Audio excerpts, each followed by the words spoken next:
Subscribe my channel and press bell icon for more updates. Safia চলে গেল। Run একটু দূরে দাঁড়িয়ে ওদের সব কথা শুনলো। রান নিজের কেবিনে গিয়ে সোফে গা এলিয়ে দিল, চোখ বন্ধ করে ভাবতে লাগলো। জীবনটা সত্যি খুব কঠিন, তাই না?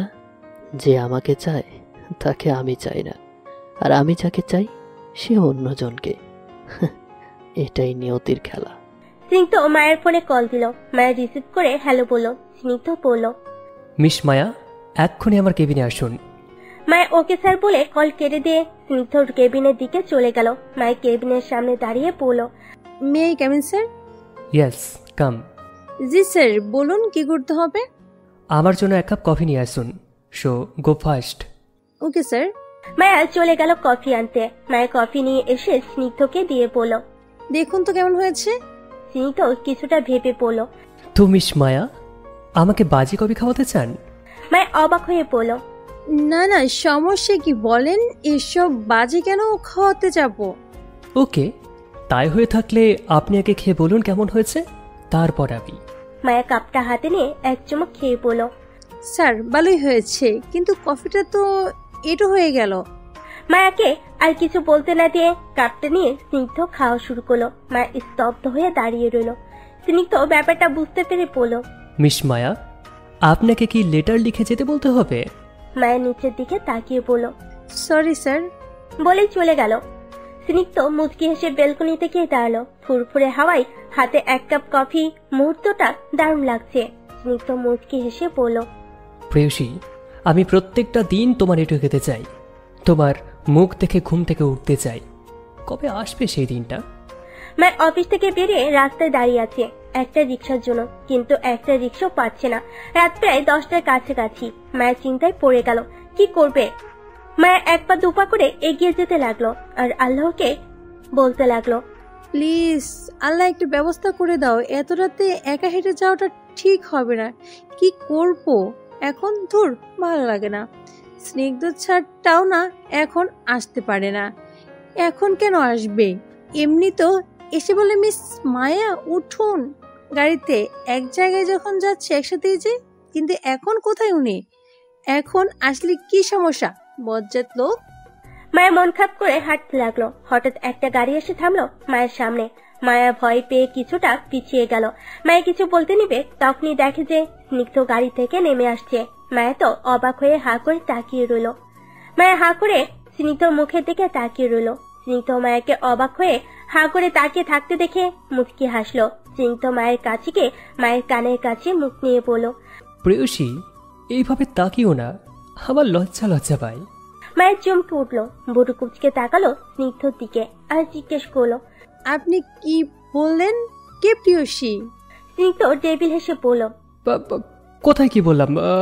আমি কিছু বলি নাই তো। স্নিগ্ধ ডোন্ট কেয়ার ভাব নিয়ে দাঁড়িয়ে রইল। মায়া আবার প্রশ্ন করলো, কিছু তো বলছেন, বলুন কি বললেন? স্নিগ্ধ মুচকি হেসে বলল, বলছি যে এইভাবে হাঁ করে থাকলে মুখে মাছি না হাতিও যেতে পারে। বলে ডেভিল হাসি দিল। মায়া কিছুটা রাগ মিশ্রিত গলায় পড়ল, শুনুন তো, আমি যাব। মায়া বলে চলে গেল। স্নিগ্ধ এগিয়ে গিয়ে মায়ের হাত টেনে ধরে পড়ল, মিস মায়া, স্নিগ্ধ চৌধুরী ছাড় দেয়, ছেড়ে দেয় না। একা পথ চলতে দিয়েছি, কিন্তু ছেড়ে দেয়নি। মায়া ভুল কুচকে তাকিয়ে রইল, কিন্তু কিছু না বলে চলে যেতে লাগলো। স্নিগ্ধ মায়ের হাত শক্ত করে নিজের হাতের মুঠোয় নিয়ে বলল, মিস মায়া, এতক্ষণ তো আমার জন্য ওয়েট করেছিলেন, তো এখন পালাই পালাই করছেন কেন? মায়া চমকে উঠলো, মনে মনে বলতে লাগলো, ইস, লোকটা মন পড়তে জানে নাকি? তাহলে তাকে নিয়ে এত অনুভূতি, সে কি বুঝতে পারে না? স্নিগ্ধ মুচকি হেসে বলল, ওকে, অনেক ভেবেছেন, এখন চলুন।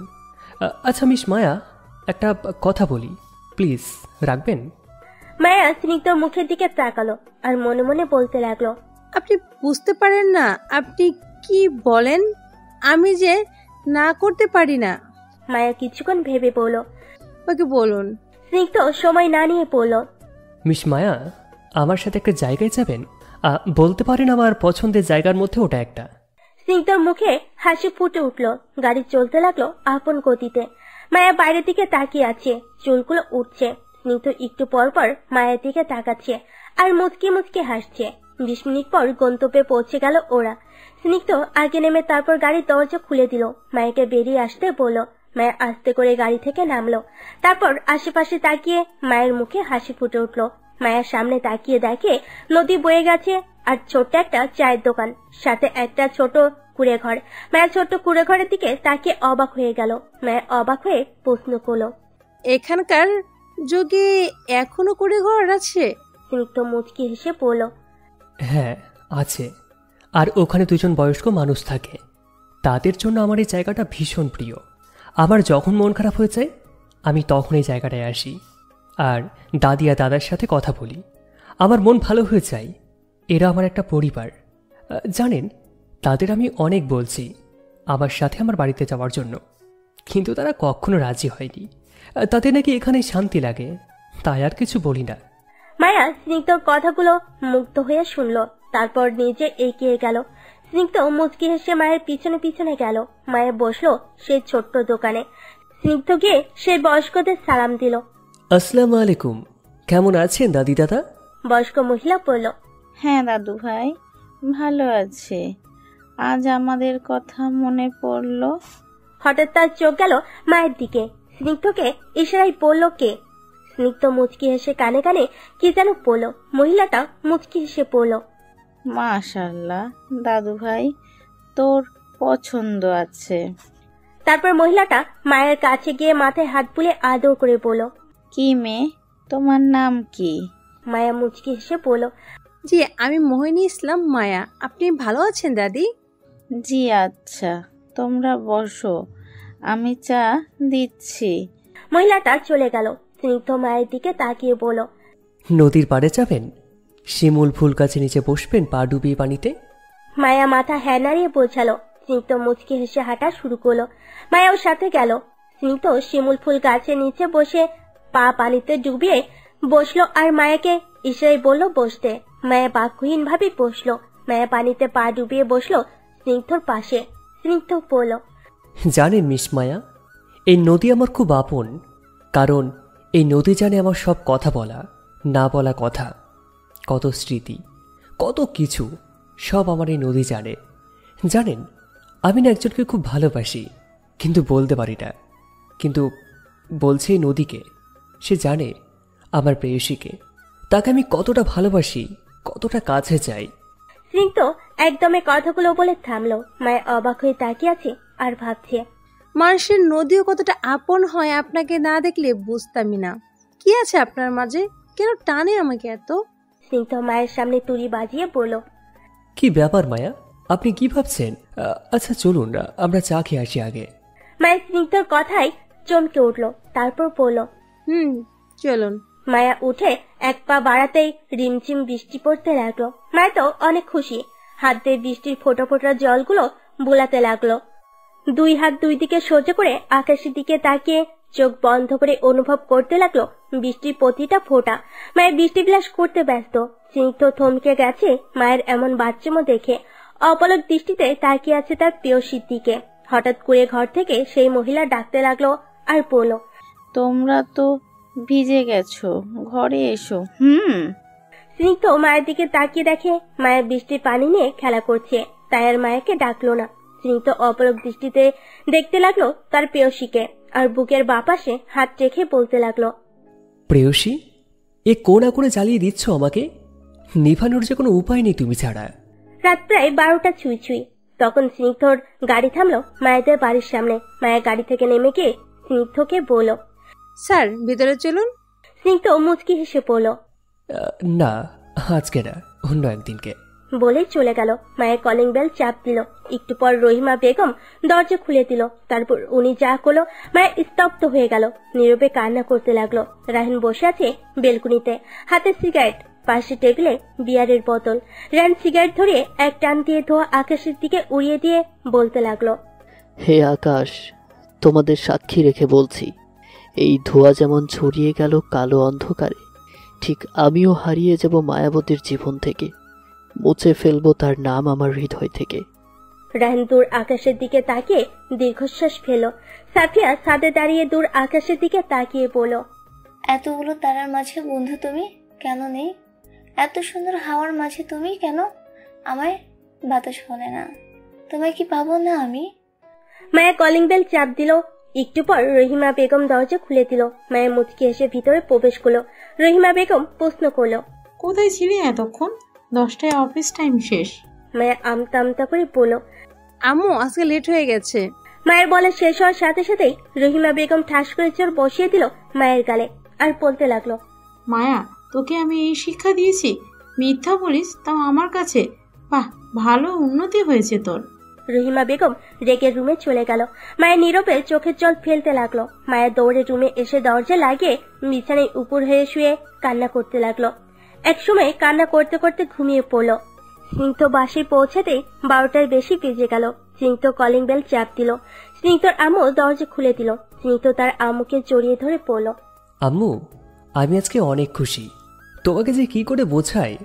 সাথী চৌধুরী মুচকি এসে বলল, কেন এত খুশি আমার ছেলে? কি হয়েছে আজ?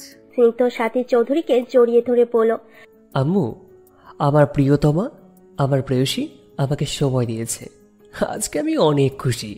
স্নিগ্ধ দৌড়ে রুমে চলে গেল। সাথী চৌধুরী মুচকি এসে বলল, পাগল ছেলে এখনো বড় হলো না। এর মধ্যে কেটে গেছে অনেকগুলো দিন। মায়ের ছুটি নিয়েছে 10 দিনের জন্য, কারণ মায়ের পরীক্ষা, তাই দরখাস্ত দিয়ে ছুটি নিয়েছে। আজ ভার্সিটিতে যাবে, তাই মায়ের রেডি হচ্ছে। হঠাৎ ফোন বেজে উঠলো। মায়ের ফোন হাতে নিয়ে দেখে রিয়া ফোন দিচ্ছে। মায়ের হালকা এসে ফোন রিসিভ করে কানে ধরলো, বলল, হ্যাঁ বলো। জানতে কোথায়? আমি তোদের বাসার নিচে দাঁড়িয়ে আছি, আয় তাড়াতাড়ি। ওই সেমরি, তুই বাসায় আয়। না, সময় নেই, এমনিতেই লেট, তাড়াতাড়ি আয়। ওকে, 5 মিনিট আসছি। মায়ের তাড়াতাড়ি করে রেডি হয়ে নিচে চলে গেল। আম্মু, আমি কলেজে যাচ্ছি। রহিমা বেগম রান্নাঘর থেকে বের হয়ে এসে বলল, নাস্তা করে জামা। না আম্মু, অনেক লেট হয়ে গেছে। রিয়া বাইরে দাঁড়িয়ে আছে। আচ্ছা আসি, আল্লাহ হাফেজ। ওকে, সাবধানে যাবে। আল্লাহ হাফেজ। মায়ের গেটের সামনে এসে দেখে রিয়া দাঁড়িয়ে আছে গাল ফুলিয়ে। মায়ের মুচকি এসে রিয়ার কাছে গিয়ে গাল টেনে দিয়ে বলল, চল দোস্ত। আর সরি জান, একটু লেট হলো। রিয়া ভুরু কুচকে তাকালো মায়ের দিকে, তারপর বলল, একটু লেট হয়েছে? আমি এখানে 20 মিনিট হলো দাঁড়িয়ে আছি, আর তুই বলছিস একটু লেট হয়েছে? মায়ের রিয়াকে জড়িয়ে ধরে বলল, সরি জান, আমার ভুল হয়েছে, এবার চল। চল, এমনিতেই লেট হয়ে গেছে। তারপর দুজন একটা রিক্সায় উঠে বসলো। 20 মিনিট পর রিক্সা কলেজ গেটের সামনে থামলো। ওরা টাকা দিয়ে কলেজের ভিতর প্রবেশ করলো। মায়ের ভিতরে প্রবেশ করতে করতে বলল, দোস্ত, আমার না কেমন যেন লাগছে আজ। অত দিন পর কলেজে আসলাম। রিয়া মায়ের মাথায় চাটি মেরে বলল, দূর, তাই কি হয়েছে? কিচ্ছু হবে না, চল তো। মায়ের আশেপাশে তাকিয়ে দেখে যে যার কাজে ব্যস্ত। কেউ মাঠে বসে আড্ডা দিচ্ছে, কেউ কেউ বসে পড়ছে, কেউ ক্যান্টিনে বসে আছে। মায়ের ওইদিকে তাকিয়ে হাঁটছে। কারোর সাথে ধাক্কা লেগে পড়ে যেতে লাগলো, কিন্তু পড়ে যাওয়ার আগেই সেই লোকটা মায়ের হাত টেনে ধরলো। মায়ের চোখ বন্ধ করে লোকটাকে গালি দিচ্ছে। কে রে তুই? হতচ্ছাড়া, চোখে দেখিস না আমাকে ধাক্কা দিতে হলো? বজ্জাতের হাড্ডি। মায়েকে ধরে রাখা সেই লোকটা মায়ের দিকে অপলক দৃষ্টিতে তাকিয়ে আছে। মনে হচ্ছে কত বছর ধরে দেখে না। ছেলেটা হারিয়ে যাচ্ছে মায়ের দিকে তাকিয়ে। হঠাৎ মায়ের বলা কথা শুনে বাঁকা হেসে মায়ের হাত ধরেছিল, সেটা ছেড়ে দিল। মায়ের ঠাস করে মাঠে পড়ে গেল। তারপর মায়েকে উদ্দেশ্য করে বলল, মিস মায়া, আপনাকে সাহায্য করলাম আর আপনি বকা দিলেন, এটা কেমন হলো? এবার পারফেক্ট। তারপর বাঁকা হাসলো। মায়ের পরিচিত কণ্ঠ শুনে চমকে উঠলো। তাড়াতাড়ি করে সামনে তাকিয়ে যাকে দেখলো, মায়ের তো স্তব্ধ হয়ে গেল। হারিয়ে গেল মুখের ভাষা। ও যে মাঠে পড়ে আছে, সবাই দেখে হাসাহাসি করছে, এদিকে কোনো খেয়াল নেই। মায়ের অবাক দৃষ্টিতে তাকিয়ে আছে। মায়ের স্নিগ্ধর দিকে তাকিয়ে পড়ল, আপনি এখানে? রিয়া এতক্ষণ ওদের এইভাবে দেখে অবাক হয়ে গেছে আর ভাবছে, কলেজের সিনিয়র ভাইয়া কে মায়া চিনে কেমনে? তা আবার স্নিগ্ধ চৌধুরীকে, যার নাম ছিল পুরো ভার্সিটির স্টুডেন্ট পাগল। সেই স্নিগ্ধ চৌধুরীর সাথে মায়া এইভাবে কথা বলছে। আর স্নিগ্ধ যে ছেলে, কখনো কোনো মেয়ের দিকে চোখ তুলে তাকায় না। কত মেয়ে তার জন্য পাগল, আর সেই স্নিগ্ধ চৌধুরী মায়ের হাত ধরল। ভাবতে রিয়া চমকে উঠল। কোনো তো কাহিনী আছে। রিয়া মায়াকে টেনে উঠালো। স্নিগ্ধ মায়ের মুখের দিকে তাকিয়ে হেসে বলল, কেন, আমাকে আশা করনি মনে হয়? মায়া আমতা আমতা করে বলল, স্যার আসলে আমি বলতে চাই। মায়াকে আর কিছু বলতে না দিয়ে স্নিগ্ধ বলল, ও হ্যালো মিস মায়া, এটা অফিস না, তাই এখানে কোনো স্যার বা বস হবে না। তুমি চাইলে আমার নাম ধরে বলতে পারো, আমি মাইন্ড করবো না। স্নিগ্ধ বাঁকা হাসলো। মায়ের চমকে উঠলো আর বলল, ওকে স্যার। বলার পর মনে হলো কি বলছে তাই। ও সরি ভাইয়া। স্নিগ্ধ কপাল কুঁচকে বলল, ওই মেয়ে, আমি তোমার কোন জন্মের ভাইয়া? হ্যাঁ, নেক্সট টাইম যদি এরকম শুনি তাহলে কিন্তু তোমার খবর আছে। মায়া আস্তে করে বলল, ওকে, কিন্তু কি বলে থাকবো চাচ্চু? বলেই মেকি হাসলো। রিয়া ওদের কথাবার্তা শুনে ভরকে গেল। ওর মাথার উপর দিয়ে যাচ্ছে। স্নিগ্ধ কিছু বলতে নিবে, তার মধ্যে রোদ এসে স্নিগ্ধর পিঠে চাপড় মেরে পড়ল। কিরে, স্নিগ্ধ চৌধুরী কোনো মেয়ের সাথে কথা বলতেছে, ব্যাপারটি কি? স্নিগ্ধ মুচকি হেসে বলল, না দোস্ত, কিছুই না। তারপর মায়ের দিকে তাকিয়ে বলল, মিস মায়া, আপনাকে কিছু বলতে হবে না। মায়া বলল, ওকে। রোদ সামনে তাকালো, মায়ের দিকে তাকিয়ে মুচকি হেসে বলল, আপনি যেতে পারেন। হঠাৎ রিয়ার দিকে তাকিয়ে রোদ থমকে গেল। রিয়া ড্যাপ ড্যাপ করে তাকিয়েছে স্নিগ্ধ আর মায়ের দিকে। ওর কোনো হুঁশ নেই যে ওর দিকে কেউ মুগ্ধ হয়ে তাকিয়ে আছে। রোদ তাকিয়ে আছে রিয়ার ডাগর ডাগর চোখের দিকে, মায়েবি মুখের দিকে, দুধে আলতা গায়ের রং। রোদ মুচকি হাসলো। রোদ বুকের বাঁ পাশে হাত রেখে মনে মনে বলল, প্রিয়শ্রী, তুমি হবে আমার মনের ফুল বাগান, তুমি আমার সেই স্বপ্নের রাজকুমারী, তুমি আমার স্নিগ্ধ প্রেম, তুমি যে আমার ভালোবাসা। কেন এভাবে সামনে এসে আমাকে পাগল করলে? এখন এই রোগ থেকে তোমাকে ভালো করতে হবে। স্নিগ্ধ রোদকে ধাক্কা দিয়ে বলল, ওই কোথায় হারিয়ে গেলি? রোদ চমকে উঠল আর মনে মনে বলল, স্নিগ্ধ বুঝতে পারলো না তো? কিছু না, এমনি। মায়া স্নিগ্ধকে উদ্দেশ্য করে বলল, আসি আমরা, বলে রিয়াকে নিয়ে চলে আসলো। মায়া আর রিয়া ক্যান্টিনে গিয়ে বসলো। রিয়া প্রশ্ন করলো, মায়া, তুই স্নিগ্ধ ভাইকে চিনিস? মায়া সোজা সাপটা উত্তর দিল, হ্যাঁ, উনি আমার অফিসের বস। রিয়া চিৎকার করে বলল, মানে তুই স্নিগ্ধ ভাইয়ের অফিসে চাকরি করিস? তুই স্নিগ্ধ ভাইয়ের অ্যাসিস্ট্যান্ট? হ্যাঁ। এটা তো কখনো বলিস নাই। আরে আমি জানতাম নাকি ভার্সিটির স্নিগ্ধ ভাই আর উনি একজন। ও, তাও ঠিক। ওদের কথার মাঝে দুরুম করে এসে রায়হান বসলো মায়ের পাশের চেয়ারে। মায়া রিয়া চমকে তাকালো। মায়ের রায়হানকে দেখে প্রথমে অবাক হলো, পরে ভাবলো যেখানে স্নিগ্ধ আছে সেখানে রায়হান থাকবে, এটাই স্বাভাবিক। রায়হান মুচকি হেসে প্রশ্ন করলো, হাই বিউটিফুল, কেমন আছো? মায়া মুচকি হেসে বলল, আলহামদুলিল্লাহ ভালো, আপনি কেমন আছেন ভাইয়া? রায়হান মুচকি হেসে বলল, আলহামদুলিল্লাহ ভালো। তো তুমি কোন ইয়ার? First year. রায়হান রিয়ার দিকে তাকিয়ে মায়াকে প্রশ্ন করলো, এটা কি তোমার ফ্রেন্ড? হ্যাঁ ভাইয়া। তোমার নাম কি? জি ভাইয়া, আমার নাম রিয়া আক্তার। ও আচ্ছা, তোমরা কথা বলো, আমি আসি। ওকে ভাইয়া। তুই রায়হান ভাইয়াকে চিনিস? হ্যাঁ চিনি। আচ্ছা চল ফিসটা দিয়ে আসি। ওকে চল। মায়া রিয়া চলে গেল ফিস দিতে। রোদ স্নিগ্ধকে বলল, আরে এই রায়হানটা কোথায় গেল? জানি না, কোথায় যেন গায়েব হয়ে যায়। রোদ স্নিগ্ধর পাশে বসলো। এদিকে স্নিগ্ধ আর রোদের দিকে ভার্সিটির সব মেয়েরা ড্যাপ ড্যাপ করে তাকিয়ে আছে। মনে হচ্ছে চোখ দিয়ে গিলে খাবে, আর খাবেই বা না কেন। স্নিগ্ধ, রোদ, রায়হান তিনজন স্মার্ট, আর ওদের লুক দেখে যে কোনো মেয়ে ঘায়েল হতে বাধ্য।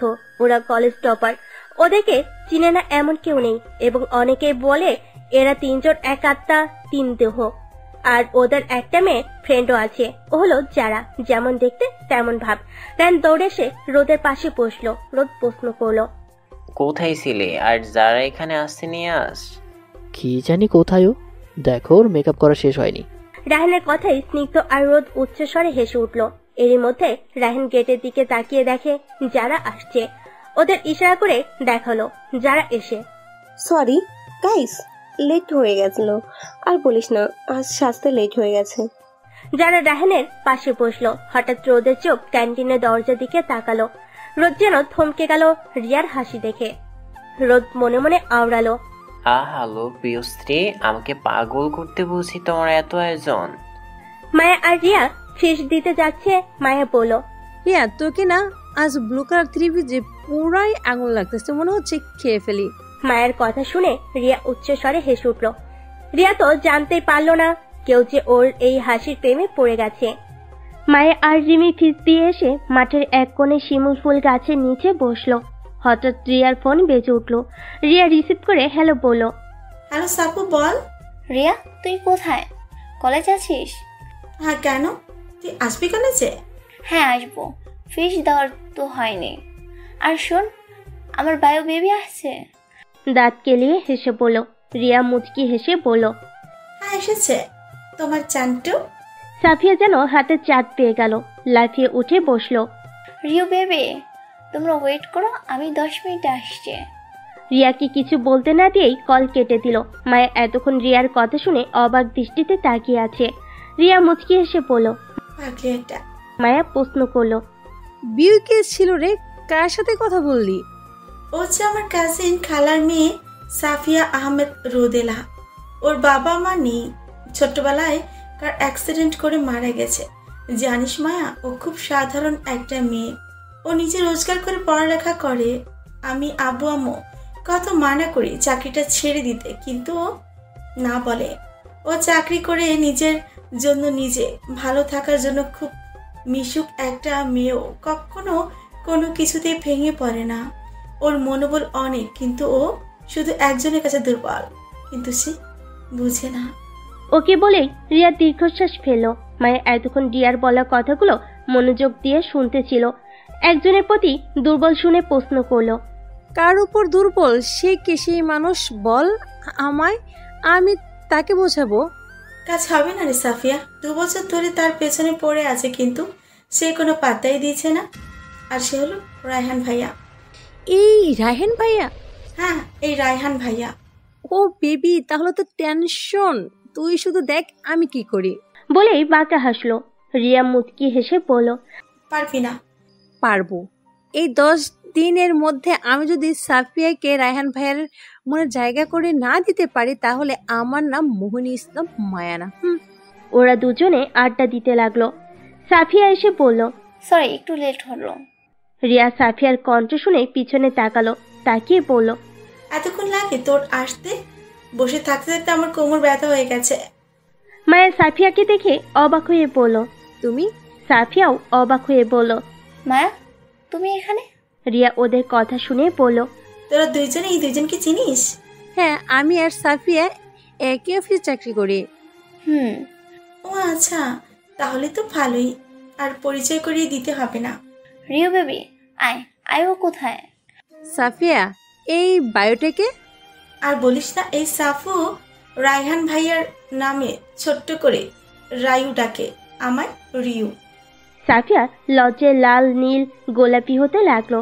সাফিয়াকে লজ্জা পেতে দেখে রিয়া মায়া দুজনেই উচ্চ স্বরে হেসে উঠল। রিয়া মজা করে বলল, সাফু বেবি, তোমায় না লজ্জা পেতে দেখে আমার কেমন কেমন লাগে। রিয়ার কথা শুনে মায়া সাফিয়া উচ্চ স্বরে হেসে উঠল। হঠাৎ সাফিয়ার চোখ যায় রায়হানদের দিকে। পুকুর পাড়ে শিউলি ফুল গাছের ডান পাশে আড্ডা দিচ্ছে ওরা। সাফিয়া নিজেকে দমিয়ে রাখতে না পেরে উঠে দৌড়ে চলে যায় রায়হানের ওখানে। মায়া আর রিয়াও সাফিয়ার দৌড়ে যাওয়া দেখে উঠে দাঁড়ালো। অবাক হয়ে একে অপরের দিকে তাকিয়ে রইল। সাফিয়া দৌড়ে গিয়ে রায়হানকে পিছন থেকে জড়িয়ে ধরলো আর বলল, আই মিস ইউ জান। রায়হান স্তব্ধ হয়ে গেছে। এই প্রথম কোনো মেয়ে এতটা কাছে, তাও জড়িয়ে ধরেছে। রাগে রায়হানের চোখ রক্তবর্ণ ধারণ করলো। উপস্থিত সবাই হতবাক হয়ে তাকিয়ে রইল। মাঠের ছেলে মেয়েগুলো কেমন করে তাকিয়ে আছে, সবাই কানাঘুষা করছে। রোদার স্নিগ্ধ ভুরুকুচকে তাকিয়ে রইল, কি করবে কি বলবে বুঝতে পারছে না। ঠিক সেই মুহূর্তে রায়হান সাফিয়ার হাত টান দিয়ে সামনে দাঁড় করিয়ে ডান গালে ঠাস করে চর বসিয়ে দিল। রায়হান রাগে গজগজ করতে করতে বলল, হে ইউ, তোমার সাহস হয় কি করে আমাকে জড়িয়ে ধরার? আজ পর্যন্ত আমি কোনো মেয়ের দিকে তাকিয়ে দেখিনি, আর সেখানে তুমি আমায় জড়িয়ে ধরার সাহস কোথায় পাও? সাফিয়া স্তব্ধ হয়ে গেছে, গালে হাত দিয়ে নিচের দিকে তাকিয়ে চোখে জল ফেলছে। এসব দেখে মায়া আর রিয়া দৌড়ে এলো। রিয়া সাফিয়াকে নিজের কাছে টেনে নিল। স্নিগ্ধ বলল, রায়হান প্লিজ শান্ত হ, দেখ সবাই দেখছে। প্লিজ ভাই শান্ত হ। রায়হান চিৎকার দিয়ে বলল, চুপ, কেউ কথা বলবি না, আজ আমি বলবো। রায়হান সাফিয়ার দিকে তাকিয়ে বলল, এই মেয়ে, কতটুকু চেনো আমায়? আমার সম্পর্কে কি জানো? আর মানলাম তুমি আমায় ভালোবাসো, কিন্তু তোমার এটাও জানতে হবে আমি তোমায় ভালোবাসি কিনা। কিন্তু তুমি না জেনে দিনের পর দিন আমাকে বিরক্ত করছো। তোমার পরিবার তোমাকে এই শিক্ষা দিয়েছে, কলেজে এসে ছেলেদের জড়িয়ে ধরা? সাফিয়া অশ্রু সিক্ত নয়নে তাকালো রায়হানের দিকে। সাফিয়ার শরীর কেঁপে উঠল। বাবা মায়ের কথা মনে পড়ে গেল। মনে মনে বলল, আমার জন্য আজ তোদের উপর আঙুল উঠেছে। সরি আব্বু আম্মু। সাফিয়ার চোখ থেকে অশ্রু গড়িয়ে পড়ল। রায়হান আবার বলা শুরু করলো, বুকের পা পাশে হাত রেখে বলল, এই মনে শুধু আমার মায়াপুরের জায়গা, আর কারোর না। আর সেখানে তুমি আমায় স্পর্শ করার সাহস কোথায় পাও? উত্তর দাও। তোমাদের মতো গায়ে পড়া মেয়েদের আমি ঘৃণা করি। I hate you, now leave. Raihan অন্যদিকে ঘুরে দীর্ঘশ্বাস ফেল। সাফিয়ার চোখের জল মুছে কাপা কাপা গলায় পড়ল, mister Raihan Chowdhury, I am sorry আপনাকে বিরক্ত করার জন্য। আমি সাফিয়া আহমেদ রোদেলা কথা দিচ্ছি, এই ভরা মাঠে দাঁড়িয়ে আপনাকে আর কখনো বিরক্ত করব না। আমার এই মুখ আপনি আর কখনো দেখবেন না। আজ থেকে মুক্ত আপনি, মুছে ফেলবো আপনার নাম। আমি কথা দিলাম আপনাকে, এই সাফিয়া আহমেদ রোদেলা যা বলে তাই করে দেখায়। একটা কথা কি জানেন, দাঁত থাকতে আমরা দাঁতের মর্যাদা দিতে জানি না। আমি বলেছি এমনও একদিন আসবে যেদিন হাজারো চেষ্টা করে আমাকে আর পাবেন না। সাফিয়া দৌড়ে গেটের বাইরে চলে গেল। উপস্থিত সবাই হতবাক হয়ে গেল। কি থেকে কি হয়ে গেল। রিয়া এগিয়ে এসে রায়হানের সামনে দাঁড়িয়ে বলল, ভাইয়া আপনি কাজটা ঠিক করলেন না। মানছি ও একটু আপনার সাথে এমন করে। আপনি কতটুকু জানেন ওর সম্পর্কে? বাবা মা ছাড়া মেয়ে ওর, আমরা বলতে কেউ নেই। ও সব সময় নিজেকে গুটিয়ে রাখে, শুধু আপনাকে ভালোবাসে দেখে ও এত দুর্বল। আচ্ছা আপনি ভালো থাকবেন, আমি কথা দিচ্ছি সাফুর মুখ আপনি আর দেখবেন না। মায়া এগিয়ে এসে বলল, ভাইয়া কি করলেন এটা? আপনার কাছে এটা আশা করি নেই। ভালো থাকবেন আপনি। রিয়া আর মায়া চলে গেল। রায়হানের চোখ দিয়ে এক ফোঁটা অশ্রু গড়িয়ে পড়ল। কেউ দেখার আগেই মুছে ফেল। রায়হানের কষ্ট হচ্ছে, কিন্তু কেন সেটা বুঝতে পারছে না। রায়হান দীর্ঘশ্বাস পেল। স্নিগ্ধ এগিয়ে এসে বলল, কি করলি এটা? একটা মেয়ের সাথে এমন আচরণ তোর থেকে আশা করিনি। রায়হান কিছু না বলে চলে গেল। গেট পেরিয়ে হাঁটতে লাগলো অজানা পথে। রায়হান হাঁটতে হাঁটতে একটা শিশু পার্কে এসে বসলো। রায়হানের যখন মন খারাপ হয় তখন এই পার্কে এসে বসে। সাফিয়া রাস্তা দিয়ে হাঁটছে আর চোখ দিয়ে জল গড়িয়ে পড়ছে। সাফিয়া যখন মন খারাপ হয় তখন ওর সেই নদীর পাড়ে শিমুল ফুলের গাছের নিচে বসে। আজও তার কোনো ব্যতিক্রম হলো না। সাফিয়া পানিতে পা ডুবিয়ে বসলো। চোখ দিয়ে অশ্রু পড়ছে। আকাশের দিকে তাকিয়ে বলতে লাগলো, কেন এমন করো আমার সাথে? ভালোবাসি কি ভুল? হয়তো আমার জন্য আম্মু আব্বু তোমরা থাকতে আমার জীবনটা হয়তো অন্যরকম হতো। জীবনটা খুব অদ্ভুত। বড় হওয়ার সাথে সাথে যেমন অনেক পরিবর্তন আসে, পরিবর্তন হয় আশেপাশের মানুষগুলো, তেমন নিজেরাও পরিস্থিতি মানিয়ে সবার সাথে বাঁচতে শিখতে হয়। জীবন থেকে অনেক কিছু হারিয়ে যায়, আবার অনেক কিছু জীবনে ফিরে আসে। শুধু ফিরে আসে না, পুরনো ক্ষত, ফেলে আসা অতীত হারিয়ে যায় অজানায়। বদলে যায় সব কিছু, শুধু থেকে যায় লম্বা একটা দীর্ঘশ্বাস। মাঝে মাঝে খুব ইচ্ছে করে সব কিছু ভুলে আমি আমার আগের আমিতে ফিরে কাছের মানুষগুলোর সাথে একসাথে বাঁচতে। চাইলে কি আর ফেরা যায়? সময়ের সাথে সাথে পরিস্থিতিকে মানিয়ে চলতে হয়। মাঝে মাঝে অজানা ভাবনায় বিভোর হয়ে ভাবতে থাকি, আচ্ছা সত্যি কি ফেরা যাবে হারিয়ে ফেলা অতীতে? মুছে ফেলা যাবে একটা লম্বা দীর্ঘশ্বাসের মতো? ফিরে পাবো কি সেই ছোটবেলা, যেখানে কোনো ছিল না পিছুটান, আর না ছিল আবেগ ক্ষত, না ছিল প্রিয় মানুষগুলোকে হারিয়ে ফেলার যন্ত্রণা? আর দিন শেষে লম্বা একটা দীর্ঘশ্বাস নিয়ে বাঁচতে হয়। এটার নাম জীবন। সাফিয়া দূর আকাশের দিকে তাকিয়ে বলতে লাগলো, একলা হলেই বুঝতে পারি ভালোবাসি কত। একটা তুমি আছো বলে ভালো আছি এত। যেদিন তুমি থাকবে না সেদিন আমি অজানায় হারিয়ে যাব। হাজার খুঁজিও সেদিন আর ফিরে পাবে না। কেটে গেছে একটা দিন। মায়ের কাল থেকে পরীক্ষা শুরু।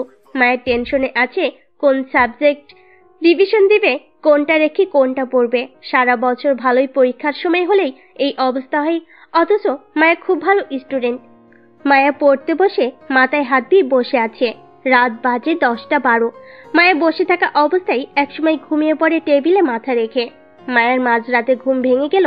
পানি পিপাসে চোখ কষলে উঠে বসলো। হঠাৎ মনে পড়লো ও তো পড়তে বসেছিল বিছানায়, তো আসেনি। তাহলে কে নিয়ে আসলো বিছানায়? পরে ভাবলে হয়তো আম্মু, সেটা ভেবেই উঠে ওয়াশরুমে চলে গেল। তারপর এসে টেবিলের উপর থেকে পানির বোতল থেকে পানি খাওয়ার জন্য বোতল হাতে নিবে, দেখে একটা চিরকুট। মায়ের একটু পানি খেয়ে কাগজের টুকরোটা হাতে নিল। বুড়ো কুচকে কাগজটা খুলে দেখতে লাগলো। কাগজে লেখা, প্রেয়সী এইভাবে কেউ ঘুমিয়ে পড়ে? আমি না থেকে অন্য কেউ থাকলে কেমন হতো? এই মায়াবী মুখটা অন্য কেউ দেখতো? সেটা আমি কখনো মেনে নিতাম না। তাই যত্ন করে বিছানায় শুয়ে দিলাম। আর হ্যাঁ, নেক্সট টাইম যেন এভাবে ঘুমোতে তোমাকে না দেখি। আর আমি কে সেটা নিয়ে ভাবতে হবে না, সময় হলে ঠিকই জানতে পারবে। ইতি, বন্ধু। মায়ের লেখাগুলো পড়ে চমকে উঠলো আর মনে মনে ভাবতে লাগলো, কে এই ব্যক্তি? বন্ধু মানে কে সে? কেন আমার সামনে আসে না? মায়ের দীর্ঘশ্বাস ফেলো, তারপর এসব চিন্তা সাইডে রেখে ঘুমিয়ে পড়লো। স্নিগ্ধ সাথে দাঁড়িয়ে আছে, কিছু হিসাব মিলাতে ব্যস্ত, কিন্তু যতবার মিলাতে যায় ততবার এলোমেলো হয়ে যায়। স্নিগ্ধ দীর্ঘশ্বাস ফেলো আর মনে মনে ভাবতে লাগলো, কি চলছে ওর মনে? কি হতে চলেছে সামনে? কেন অজানা ভয়ে আমার টেনশন হচ্ছে? কেন মনে হচ্ছে আমার আপন কাউকে হারাতে হবে? রাইহান তো এমন করার ছেলেটা, ও আমার থেকে কথা লুকোচ্ছে। আচ্ছা, ও নিজে থেকে কিছু বলছে না বলে আমি ওকে বিরক্ত করব না। হয়তো কখনো আমাকে বেস্ট ফ্রেন্ড ভাবতে পারেনি। স্নিগ্ধ দীর্ঘশ্বাস ফেলে ছাদ থেকে নেমে চলে গেল নিজের রুমে, কিন্তু স্নিগ্ধ জানতেই পারল না তার আড়ালে দাঁড়িয়ে একজন চোখে জল ফেলছে। স্নিগ্ধ চলে যাওয়ার পর রায়হান দীর্ঘশ্বাস ফেল আর বলতে লাগলো, আমাকে ক্ষমা করে দিস, তোকে কষ্ট দিতে চাইনি, কিন্তু আমার হাত পা বাঁধা। আমি চাই না তোদের মাঝখানে থাকতে। আমি বুঝতে পেরেছি মায়া তোকে খুব ভালোবাসে, তুই মায়াকে তার থেকেও ভালোবাসিস। আমি পারবো না থাকতে তোদের মাঝে, তাই চলে যাচ্ছি তোদের মাঝ থেকে।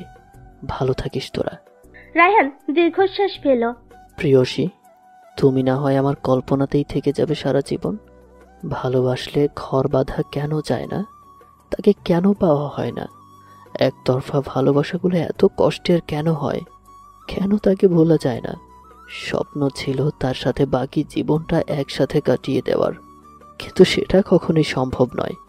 হাজারো স্বপ্ন ছিল তার হাতে হাত রেখে বাকি জীবনটা কাটানোর, কিন্তু এ আশা যে পূর্ণ হবে না কখনো। রায়হান দূর আকাশের দিকে তাকিয়ে বলতে লাগলো, যদি একসাথে 100 ভোর দেখা না হবে, তবে কেন এসেছিলে এক ভোর হয়ে জীবনে? যদি একসাথে 100 কিলোমিটার হাঁটাই না হবে, তবে কেন একই পথে দেখা হলো আমাদের?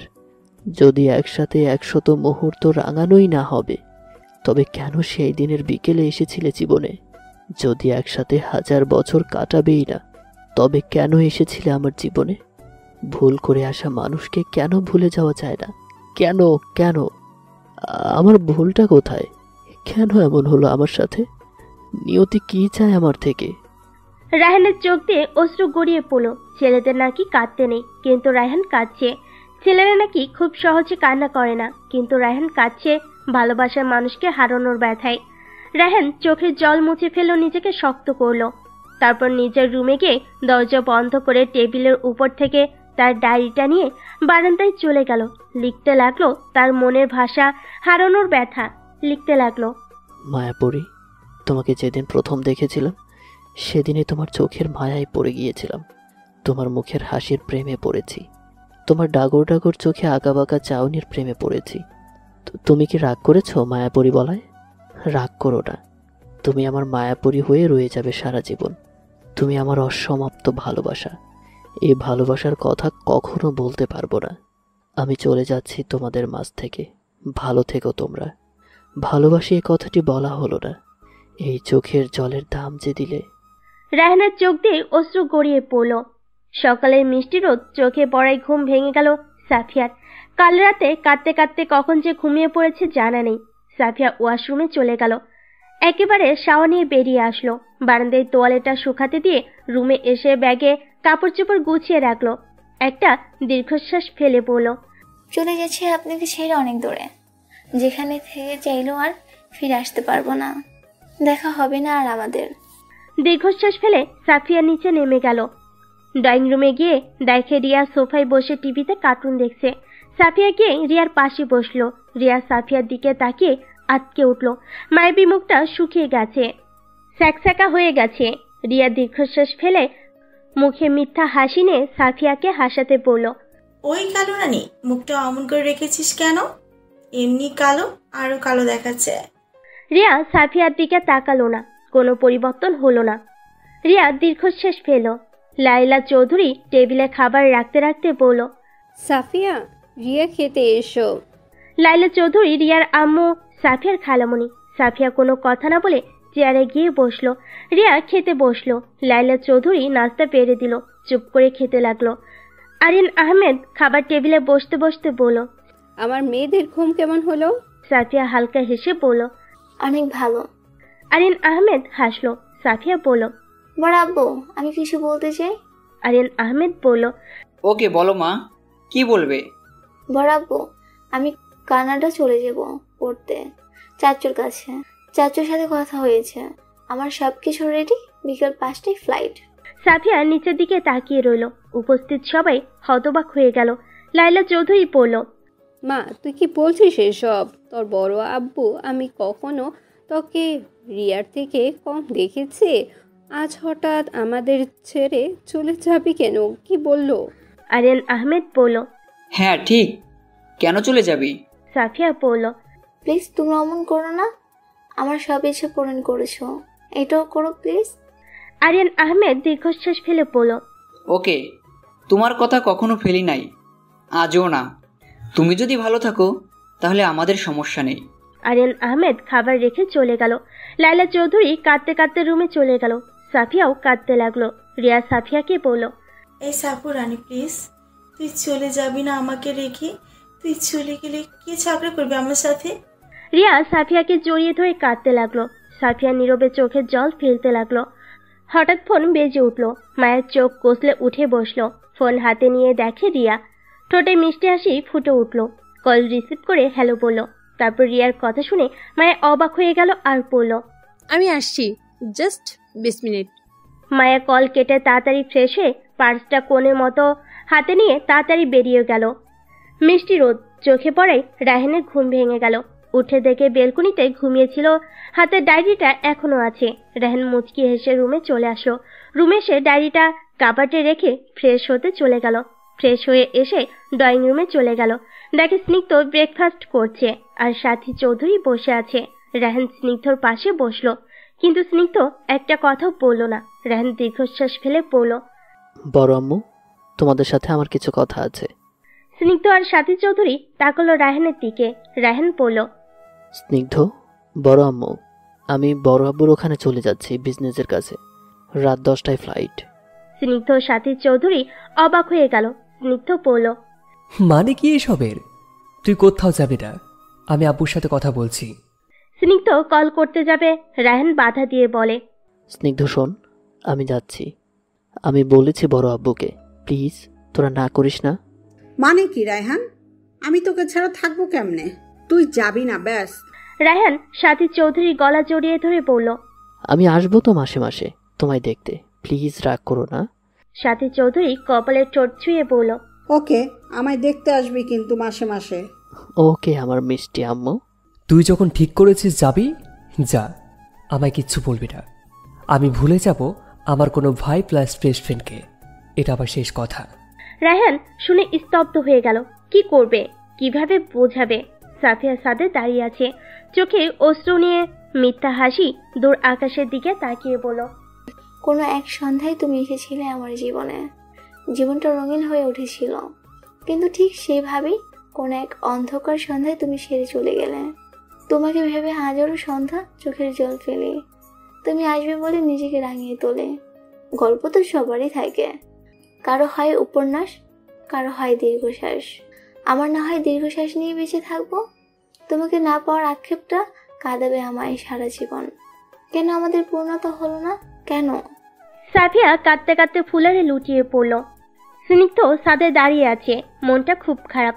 প্রিয় বেস্ট ফ্রেন্ড চলে যাবে এটা মেনে নিতে পারছে না। চোখ থেকে এক ফোঁটা জল গড়িয়ে পড়ল। স্নিগ্ধ মুচকি হেসে জলটুকু মুছে ফেলো। স্নিগ্ধ কখনো রায়হানকে ছাড়া থাকেনি, তাহলে এখন কি করে থাকবে? স্নিগ্ধ ভাবতে লাগলো, কেমন হলো, কেন রায়হান চলে যাচ্ছে? ওকে জানতে হবে। রায়হান ছাদে এসে দেখে স্নিগ্ধ দাঁড়িয়ে আছে মন খারাপ করে। রায়হানের চোখেও জল চিকচিক করছে। রায়হান স্নিগ্ধর কাছে গিয়ে পিছন থেকে জড়িয়ে ধরে বলল, সরি মাই বেস্ট ফ্রেন্ড, আমি জানি তুই আমাকে বুঝতে পারবি। প্লিজ আমাকে জোর করিস না, এখানে আমার একটুও ভালো লাগছে না। স্নিগ্ধ এবার রায়হানের দিকে ফিরল। রায়হানের চোখের দিকে তাকিয়ে স্নিগ্ধর বুকটা কেঁপে উঠল, কারণ রায়হানকে কখনো কাঁদতে দেখেনি। ওর এত কষ্ট থাকা সত্ত্বেও কখনো কান্না করেনি, কিন্তু আজ সেই রায়হান কাঁদছে। স্নিগ্ধ রায়হানকে বুকে জড়িয়ে ধরে বলল, প্লিজ রায়হান, তুই চলে যাবি না প্লিজ। রায়হান দীর্ঘশ্বাস ফেলে বলল, আরে বোকা, আমি কি একেবারে চলে যাচ্ছি? বিজনেসের কাজেই তো যাচ্ছি, কাজ শেষ হলে চলে আসবো, প্রমিস। স্নিগ্ধ দীর্ঘশ্বাস ফেল, বুঝতে পেরেছে রায়হান শুনবে না। স্নিগ্ধ আকাশের দিকে তাকিয়ে বলল, রায়হান, আমি তোকে কিছু প্রশ্ন করব, সত্যি উত্তর দিবি? কেন জানি রায়হানের বুক কেঁপে উঠল, কাপা কাপা গলায় পড়ল। ওকে বল, কি প্রশ্ন? আর তোকে কখনো মিথ্যে বলেছি? স্নিগ্ধ প্রশ্ন করল। আচ্ছা রায়হান, সাফিয়ার জন্য কি তোর মনে কোনো অনুভূতি নেই? সত্যি কি তুই ওকে কখনো ভালোবাসিসনি? রায়হান দীর্ঘশ্বাস ফেলে বলল, হয়তো না, কোনো অনুভূতি নেই, কিন্তু জানি না আজ ওকে যতগুলো কথা বলেছি সেগুলো আমার বুকে কাটার মতো বিঁধে আছে। কেন যেন ভালো লাগছে না। ওর কান্না মিশ্রিত গলার স্বর আমার কানে এখনো বাজছে। কেন যেন ওর চোখের জল আমার বুকে ঢেউ খেলে যাচ্ছে। এর কোনো উত্তর আমার জানা নেই। স্নিগ্ধ মুচকি হাসলো, হেসে বলল, রায়হান, এটাকে কি বলে আমার জানা নেই, কিন্তু এটা বুঝতে পারছি তুই সাফিয়ার পাগলামিগুলো মিস করছিস। ওর ওই সব পাগলামি, ওর কান্না কখন যে তোর মনে জায়গা করে নিয়েছে তুই বুঝতেও পারিসনি। রায়হান, আমরা কখনো কখনো এমন কাউকে ভালোবেসে ফেলি যাকে পাওয়া অসম্ভব, কিন্তু আমরা তাকেই ভালোবাসি। আমি নিঃসন্দেহে বলতে পারি সাফিয়া ভালো একটা মেয়ে, ও তোকে খুব ভালোবাসে। আমরা দাঁত থাকতে দাঁতের মর্যাদা দিতে জানি না। আমরা তাকে ভালোবাসি যে আমাদের চাই না। তাকে ভালোবাসো যে তোমাকে ভালোবাসে, তাকে নয় যাকে তুমি ভালোবাসো। দেখবে জীবনটা খুব সুন্দর। আমাদের প্রথম অনুভূতি ভোলার না, কিন্তু বেঁচে থাকার জন্য এমন একজনকে প্রয়োজন যে আমাকে আমার থেকে সে বেশি ভালোবাসবে। তাই সময় থাকতে নিজেকে বুঝতে শিখো। ভালো লাগা আর ভালোবাসা কিন্তু এক জিনিস নয়। রায়হান মনোযোগ দিয়ে সব কথা শুনল, দীর্ঘশ্বাস ফেলে মনে মনে বলল, আমি যে আমার মায়াপুরীকে খুব ভালোবাসি, এটা কখনো বলা হবে না। রায়হান স্নিগ্ধকে বলল, আরে ইয়ার, আমার দেরি হয়ে যাচ্ছে, কত কিছু প্যাকিং করতে হবে, তুই থাক, আমি আসছি। রায়হান চলে গেল। স্নিগ্ধ দীর্ঘশ্বাস ফেলে নিচে নেমে গেল। মায়া রিয়াদের বাসে এসে কলিং বেল চাপ দিল। লাইলা চৌধুরী দরজা খুলে মায়াকে দেখে মুচকি হাসলো। মায়া লাইলা চৌধুরীকে দেখে সালাম দিল। আসসালামু আলাইকুম, কেমন আছেন আন্টি? লাইলা চৌধুরী মুচকি হেসে উত্তর দিল, ওয়ালাইকুম আসসালাম, আলহামদুলিল্লাহ ভালো, তুমি কেমন আছো? ভিতরে এসো। মায়া ভিতরে যেতে যেতে বলল, আলহামদুলিল্লাহ ভালো। আন্টি রিয়া কোথায়? রিয়া সাফিয়ার রুমে। ও আচ্ছা আন্টি, তাহলে আমি উপরে যাই। ওকে মা, যাও। মায়া সাফিয়ার রুমে চলে আসলো। এসে দেখে সাফিয়া প্যাকিং করছে সবকিছু। রিয়া মন খারাপ করে বসে আছে। মায়া দরজায় ঠোকা দিয়ে বলল, আসতে পারি? রিয়া সাফিয়া তাকে মায়াকে দেখে মুচকি হাসলো আর বলল, আরে আয় তো, তোকে পারমিশন নিতে বলেছে কে? মায়া ভিতরে প্রবেশ করে সাফিয়ার সামনে দাঁড়িয়ে বলল, সাফিয়া কি শুনছি এসব? তুমি কোথায় যাচ্ছ? না আমাররা যেতে দিব না ব্যাস। সাফিয়া আবার প্যাকিং করতে ব্যস্ত হয়ে গেল আর বলল, সরি, তোমাদের কথা রাখা সম্ভব না। প্লিজ তোমরা আমাকে আর কিছু বলো না, আমার ভালো লাগছে না। মায়া কিছু বলতে নিবে, সাফিয়া থামিয়ে দিয়ে বলল, প্লিজ মায়া, কিছু বলো না। মায়া চুপ করে রইল। যেটুকু আশা নিয়ে এসেছিল তাও হলো না। সময় গতিশীল, সময় কারোর জন্য অপেক্ষা করে না। বিকাল 4:30 সাফিয়া রেডি হয়ে নিচে নামলো। সোফায় সবাই বসেছিল। লাইলা চৌধুরী সাফিয়াকে জড়িয়ে ধরল, কান্না করতে লাগলো। সাফিয়ার চোখেও পানি চিকচিক করছে। সাফিয়া দীর্ঘশ্বাস ফেলে পড়ল, বড় আম্মু, আমার দেরি হচ্ছে। তারপর সবার থেকে বিদায় নিয়ে গাড়িতে উঠে বসলো। রিয়া মায়া বলল, না, আজ থেকে একাই চলতে হবে, তাই আমি একাই যাব। তোমরা সবাই ভালো থাকবে। সবার চোখে জল। লাইলা চৌধুরী বলল, মারে ভালো থাকি, যখনই আমাদের কথা মনে পড়বে চলে আসবি, আমি তোর অপেক্ষায় থাকবো। সাফিয়া মুচকি হেসে মাথা নাড়ালো। তারপর ড্রাইভারকে বলল গাড়ি চালাতে। সাফিয়া আর একবার বাড়িটা ভালো করে দেখলো। কত সিটে আছে এই বাড়িতে, সব রয়ে গেল, চলে যাচ্ছে। কবে আসা হবে জানা নেই, হয়তো আর হবে না আসা। এই বাড়িতে ছোট থেকে বড় হয়েছে, সব স্মৃতি যেন চোখের সামনে ভাসছে। সাফিয়ার চোখ দিয়ে অশ্রু গড়িয়ে পড়লো। ডান হাত দিয়ে মুছে ফেলে একটু হেসে সবাইকে বিদায় জানালো। গাড়ি চলতে শুরু করলো। সাফিয়া আর পিছনে তাকালো না। তাকালেই যে আর যাওয়া হবে না, কারণ এই মানুষগুলো যে ওকে খুব ভালোবাসে। সাফিয়া কান্নায় ভেঙে পড়ল। লাইলা চৌধুরী কাঁদতে কাঁদতে দৌড়ে নিজের রুমে চলে গেল। আরিয়ান চৌধুরী ভিতরে গিয়ে সোফায় বসে রইল মন খারাপ করে। সাফিয়া নিজের মেয়ে না হলেও রিয়াদ থেকে কখনো আলাদা দেখেনি। আজ হঠাৎ করে মেয়েটা চলে যাবে, কেউ ভাবতে পারেনি। প্রিয়, আপনি না হয় আমার কল্পনায় থেকে যাবেন সারা জীবন। আপনাকে খুব ভালোবাসি, কিন্তু বলা হলো না। একসাথে পথ চলার আগেই শেষ হয়ে গেলে সব। আস্তে আস্তে মায়ের শরীর নিস্তেজ হয়ে লুটিয়ে পড়ল ফ্লোরে। রহিমা বেগম মায়ের রুমের সামনে এসে দেখে দরজা চাপিয়ে রাখা। রহিমা বেগম দরজা খুলে ভিতরে প্রবেশ করে দেখে মায়ের ফ্লোরে লুটিয়ে পড়ে আছে। রহিমা বেগম চিৎকার দিয়ে মায়ের কাছে গেল। মায়া, মায়া, মা আমার, কি হয়েছে? উঠ মা। রহিমা বেগম তাড়াতাড়ি করে টেবিলের উপর থেকে পানির বোতল থেকে পানি নিয়ে মায়ের মুখে ছিটিয়ে দিল আর ডাকতে লাগলো, মায়া মা, উঠ, কি হয়েছে তোর? মায়ের পিটপিট করে তাকালো। মায়ের কান্না মিশ্রিত মুখ দেখে মায়ের চমকে উঠল। মায়ের আস্তে করে উঠে বসলো। রহিমা বেগম মায়ের কপালে ঠোঁট ছুঁয়ে পড়ল। মা, কি হয়েছে তোর? তুই হঠাৎ অজ্ঞান হয়ে পড়লি কি করে? শরীর খারাপ লাগছে? বলবি তো আমাকে। না আম্মু, তেমন কিছু না, হঠাৎ মাথাটা চক্কর দিল। তুমি প্লিজ টেনশন করো না, আমি একদম ঠিক আছি। তুমি কত ঠিক আছো বুঝতেই পারছি। আচ্ছা, এই দুর্বল শরীর নিয়ে অফিসে যেতে হবে না। আমি বললাম তো আমি ঠিক আছি, অফিসে যেতে হবে। এমনিতেই কতটা দিন ছুটিতে ছিলাম। তুমি নাস্তা দাও, আমি আসছি ফ্রেশ হয়ে। রহিমা বেগম চলে গেল নাস্তা রেডি করতে। মায়ের দীর্ঘশ্বাস ফেলে ফ্রেশ হতে চলে গেল। 30 মিনিট পরে একদম রেডি হয়ে বের হলো। হলুদ রঙের 3 পিস চুল মুছতে মুছতে বেলকনিতে চলে গেল। তোয়ালেটা তারে ছড়িয়ে দিল আর বলতে লাগলো, জীবনটা কেন তো কঠিন। জীবনের মানে বুঝতে বুঝতে জীবনটা শেষ হয়ে যাবে। আমার যা চাই কেন তা পাই না। পাওয়া না পাওয়ার বেদনা যে কতটা কঠিন। যাকে ভালোবাসি তাকে কখনো পাওয়া হবে না, আর যাকে কখনো চাইনি তার সাথেই সারা জীবন কাটাতে হবে। কেন ভালোবাসলে এত কষ্ট পেতে হয়? কেন? সে আমার হলে খুব ক্ষতি হতো। মায়ের দীর্ঘশ্বাস ফেলে রুমে চলে গেল। আয়নার সামনে দাঁড়িয়ে চুলগুলো আস্তে ছেড়ে দিল। চোখে হালকা করে কাজল পড়লো, ঠোঁটে হালকা গোলাপি রঙের লিপস্টিক। ব্যাগটা হাতে নিয়ে নিচে নেমে গেল। দেখে রহিমা বেগম নাস্তা রেডি করে মাহিমকে খাইয়ে দিচ্ছে। মায়া মুচকি এসে মাহিমের পাশে বসলো। রহিমা বেগম মায়াকে খাইয়ে দিতে লাগলো। মাহিম মায়াকে বলল, আপু, আমার প্রাইভেটের বেতন চেয়েছে, বলে এইবার তাড়াতাড়ি দিতে। আচ্ছা ভাই, তুই বলে দিস, দিয়ে দিব। ওকে আপু। আম্মু আপু, ওষুধ শেষ? না, আজ চলবে। ও আচ্ছা, ঠিক আছে, আমি আসার সময় নিয়ে আসব। আচ্ছা, আমার লেট হয়ে যাচ্ছে, আসছি। আর ভাই সাবধানে যাবি। বাই আম্মু। ওকে আপু, তুমিও সাবধানে যাবে। মায়ের রাস্তায় দাঁড়িয়ে আছে, একটা রিক্সাও পাচ্ছে না, তাই হাঁটা ধরলো। তখনই একটা রিক্সা এসে থামলো মায়ের সামনে। মায়ের রিক্সাওয়ালাকে জিজ্ঞেস করলো, মামা যাবেন? হ্যাঁ মা, ওঠো। অফিসের সামনে এসে রিক্সা থামলো। মায়ের রিক্সা থেকে নেমে টাকা দিয়ে অফিসে প্রবেশ করলো। মায়ের ভিতরে প্রবেশ করে দেখলো আজ অফিসটা একদম চুপচাপ, কোনো কোলাহল নেই, একদম শান্ত। মায়ের নিজের ডেস্কে গিয়ে বসলো। ব্যাগ টেবিলের উপর রেখে কাজে মন দিল। কাজ করতে করতে হঠাৎ একটা ফাইল কি করবে বুঝতে পারছে না, তাই মায়া রায়হানের কেবিনে চলে গেল। কেবিনের সামনে দাঁড়িয়ে পড়লো। May I come in sir? কিন্তু কোনো আওয়াজ ভিতর থেকে আসলো না, তাই মায়া আবার বলল, স্যার আসবো? এবারও কোনো আওয়াজ আসলো না। মায়া ভুরু কুঁচকে ভাবতে লাগলো, স্যার কি আসে না আজ?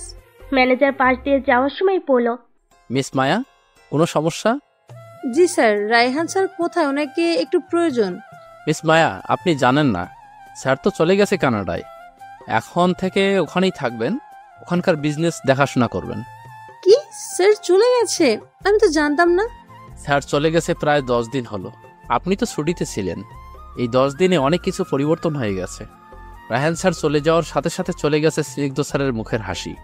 কেমন যেন হয়ে গেছে, আগের মতো আর নেই, খিটখিটে হয়ে গেছে। ভালো কিছু বললেও রেগে যায়। হয়তো প্রিয় বন্ধুর চলে যাওয়ার জন্য এমন। শুনেছি প্রথম দিকে রায়হান স্যার আসবে, কিন্তু এখন শুনতে পারছি আসবে না নাকি কখনো। আর স্যার নাকি একটা মেয়েকে ভালোবাসতো, কিন্তু সেই মেয়ে অন্য কাউকে ভালোবাসে, তাই স্যার নাকি চলে গেছে। আচ্ছা, আপনি এবার আপনার কাজ করেন। জি স্যার। মায়া যেন চমকে উঠল। কি বলে গেল স্যার? রায়হান স্যার একজনকে ভালোবাসতো কখনো তো বলেনি স্যার, এই জন্যই চলে গেল? হে আল্লাহ, কেন এমন জীবন দাও? আমরা যাকে ভালোবাসি তাকে কেন পাই না? কেন সে অন্য কারো? মিস মায়া, এটা আপনার বাসা না যে কাজ রেখে ঘুরে বেড়াবেন। মাস শেষে স্যালারি এমনি এমনি কিন্তু আপনাকে দেওয়া হয় না। মায়া চমকে উঠল, পিছনে তাকিয়ে দেখে স্নিগ্ধ অগ্নি দৃষ্টিতে তাকিয়ে আছে। মায়া ঢোক গিলে বলল, সরি স্যার, আর হবে না। আসলে রায়হান। আর কিছু বলার আগেই স্নিগ্ধ চিৎকার করে বলল, আপনি ওর নাম মুখে নেবেন না। চুপ, কোনো কথা না, যান নিজের কাজে যান। স্যার, আমার কথাটা শুনেন। চুপ, কোনো কথা না। আপনাদের মতো বেহায়া মেয়েদের মুখ থেকে আমি কোনো কথা শুনতে চাই না। আপনারা শুধু পারেন মানুষের মন ভাঙতে। চলে যান আমার সামনে থেকে, প্লিজ লিভ মি অ্যালোন।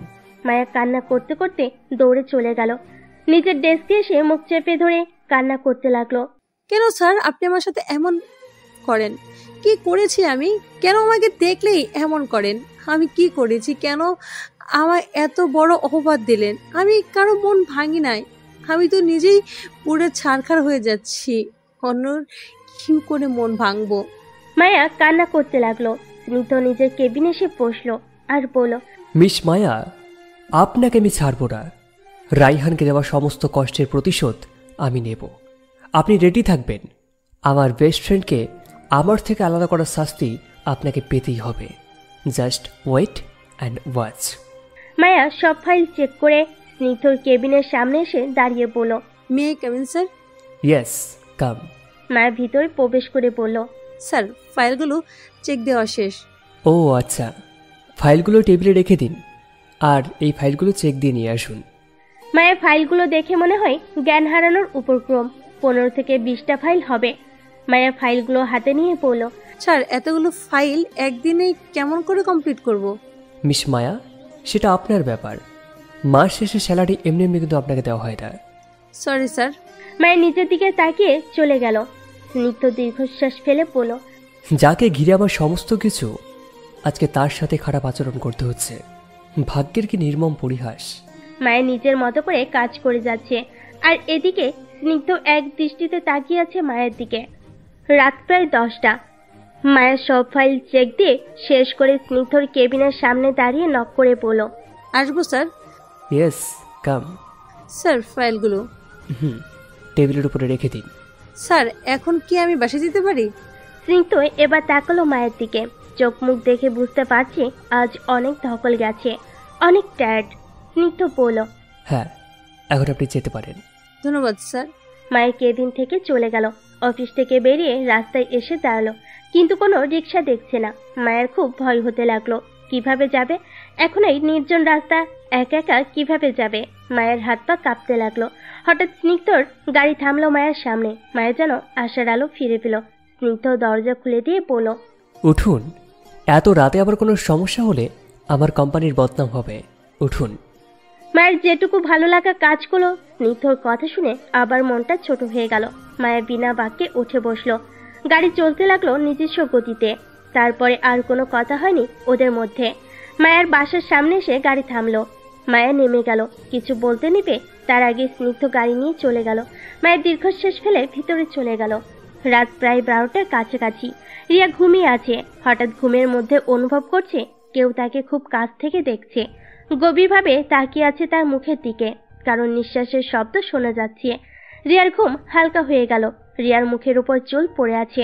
লোকটা ফু দিয়ে চুলগুলো সরিয়ে দিল আর রিয়ার মায়াবী মুখের দিকে তাকিয়ে বলল, ইস রিও বেবি, তুমি এত কিউট কেন?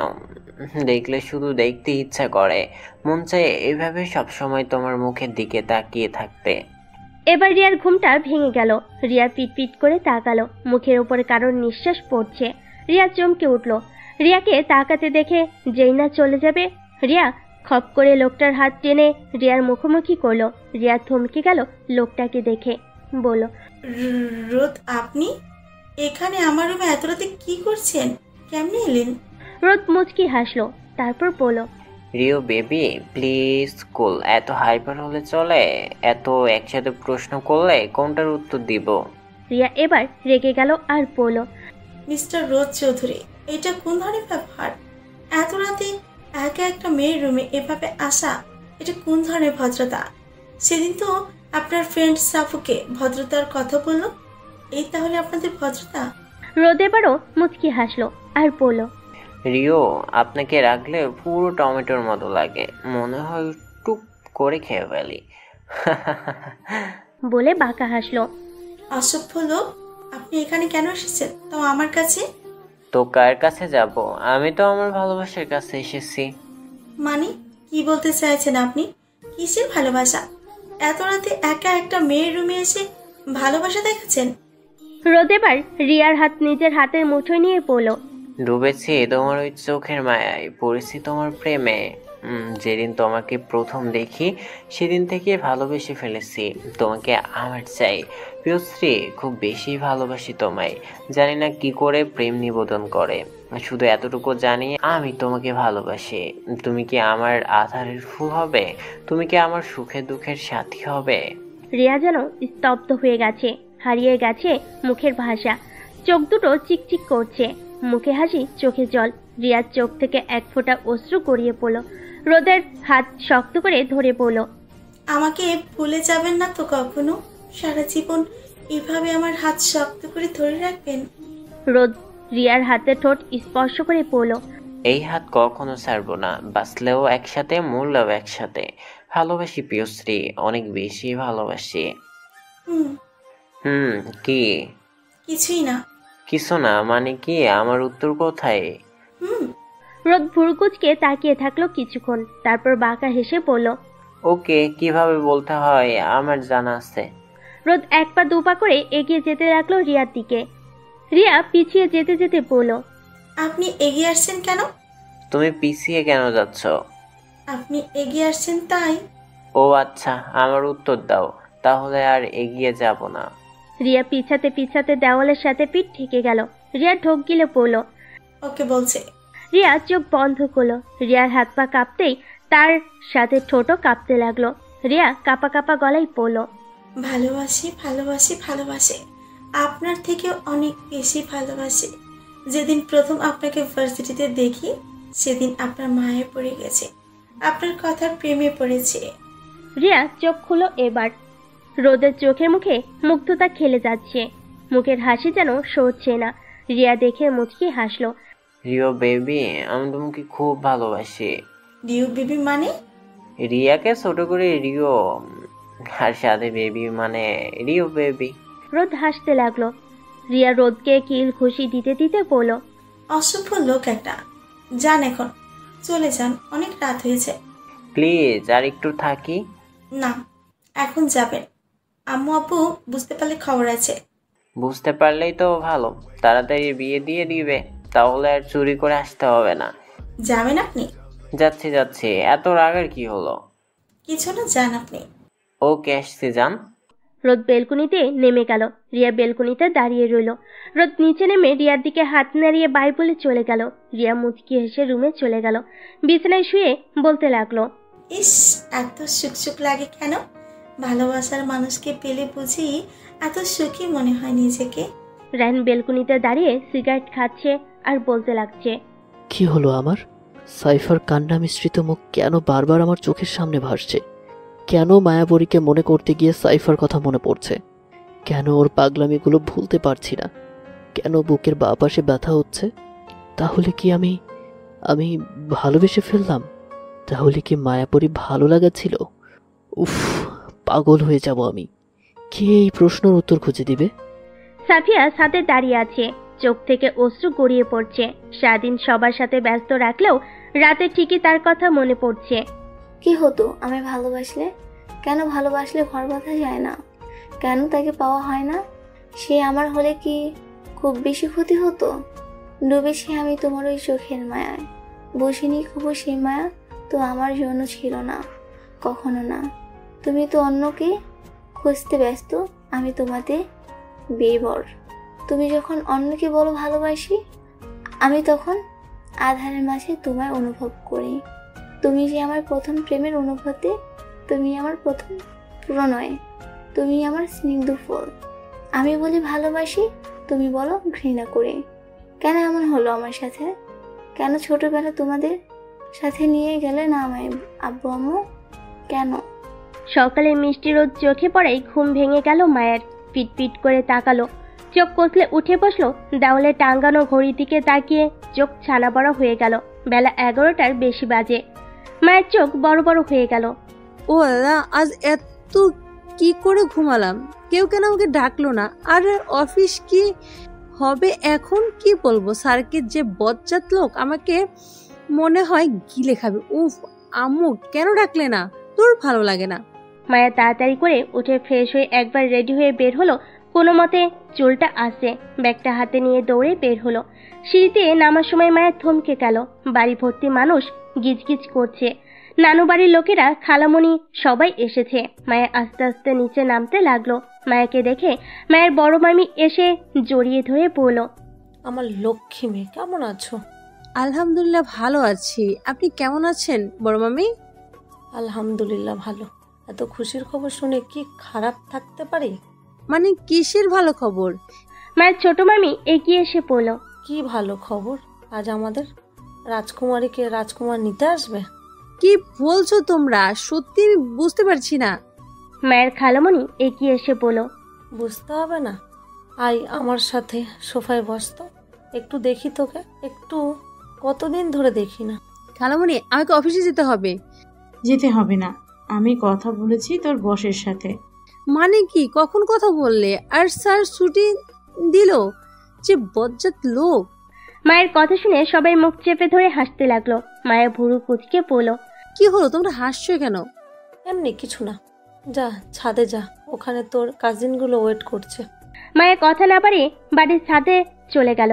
মায়ের যাওয়ার সাথে সাথে সবাই উচ্চ স্বরে হেসে উঠল। মেয়েটা মনে হয় টেনশনে পড়ে গেছে। বড় মামি পড়ল। মায়ের ছাদে গিয়ে অবাক হয়ে গেল। মায়ের ছাদের চারপাশে তাকিয়ে আকাশ থেকে পড়ল।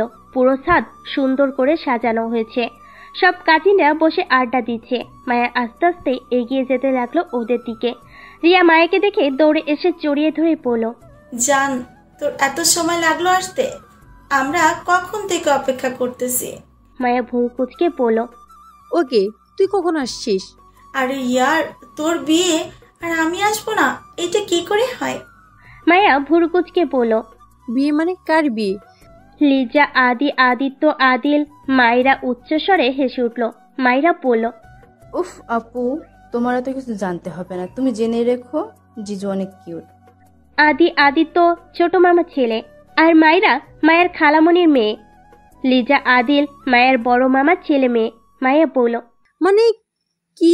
কেউ আমাকে বলবি প্লিজ, হচ্ছেটা কি? মায়া, আমি বলছি ক্লিয়ার করে, আজ তোমার বিয়ে। ফুপু কাল ফোন দিয়ে আমাদের সবাইকে জানিয়েছে ঘরোয়াভাবে বিয়েটা হবে, তাই রাতেই আমরা চলে এসেছি। মায়া যেন থমকে গেল, স্তব্ধ হয়ে দাঁড়িয়ে রইল। চোখ দিয়ে অশ্রু গড়িয়ে পড়তে লাগলো। রিয়া, মায়েরা, লিজা এগিয়ে এসে মায়ের কাঁধে হাত রাখলো। মায়েরা চোখের পানি মুছিয়ে দিয়ে বলল, প্লিজ বোনু, কান্না করিস না, তোকে জানাতো কিন্তু হঠাৎ করে বিয়েটা ঠিক হয়ে গেল, প্লিজ বোঝার চেষ্টা কর, প্লিজ কাঁদিস না। মেয়েদের একদিন না একদিন বিয়ে হয়ে চলে যেতেই হবে অন্যের ঘরে। মায়ের দৌড়ে চলে গেল। উপস্থিত সবাই দীর্ঘশ্বাস ফেল। তারপর যার যার কাজে ব্যস্ত হয়ে পড়ল। আচ্ছা মায়েরা, লিজা আপু, চলো আমরা নিচে যাই, দুপুর হয়ে গেল, মায়াকে সাজাতে হবে তো। হ্যাঁ চলো। ওরা নিচে নেমে গেল। মায়ের দৌড়ে নিজের রুমে গিয়ে দরজা বন্ধ করে দিল। বিছানায় উপর হয়ে শুয়ে কান্না করতে লাগলো। কেন এমন হলো আমার সাথে? কেন সব সময় হয় আমার সাথে এমন? কেন এত ভালোবাসার পরও তাকে পেলাম না? প্রিয়, আপনাকে আর পাওয়া হলো না। রহিমা বেগম মায়ের দরজার কাছে এসে দরজায় টোকা দিয়ে বলল, মায়া মা, দরজা খোল প্লিজ মা, রাগ করিস না। মায়ের চোখ মুছে দরজা খুলে দিল। রহিমা বেগম মায়ের দিকে তাকিয়ে দেখলো চোখ দিয়ে অশ্রু গড়িয়ে পড়ছে। রহিমা বেগম মায়াকে বুকে জড়িয়ে ধরে পড়ল, মায়া, মায়ের উপর ভরসা আছে তো? মায়ের চোখ তুলে তাকালো মায়ের দিকে, বলল, প্লিজ আম্মু, আমি বিয়েটা করতে পারবো না। প্লিজ মায়া, সব আয়োজন করা শেষ। রিয়া, মায়েরা, লিজা আস্তে আস্তে তোকে সাজিয়ে দিবে। রহিমা বেগম চলে গেল।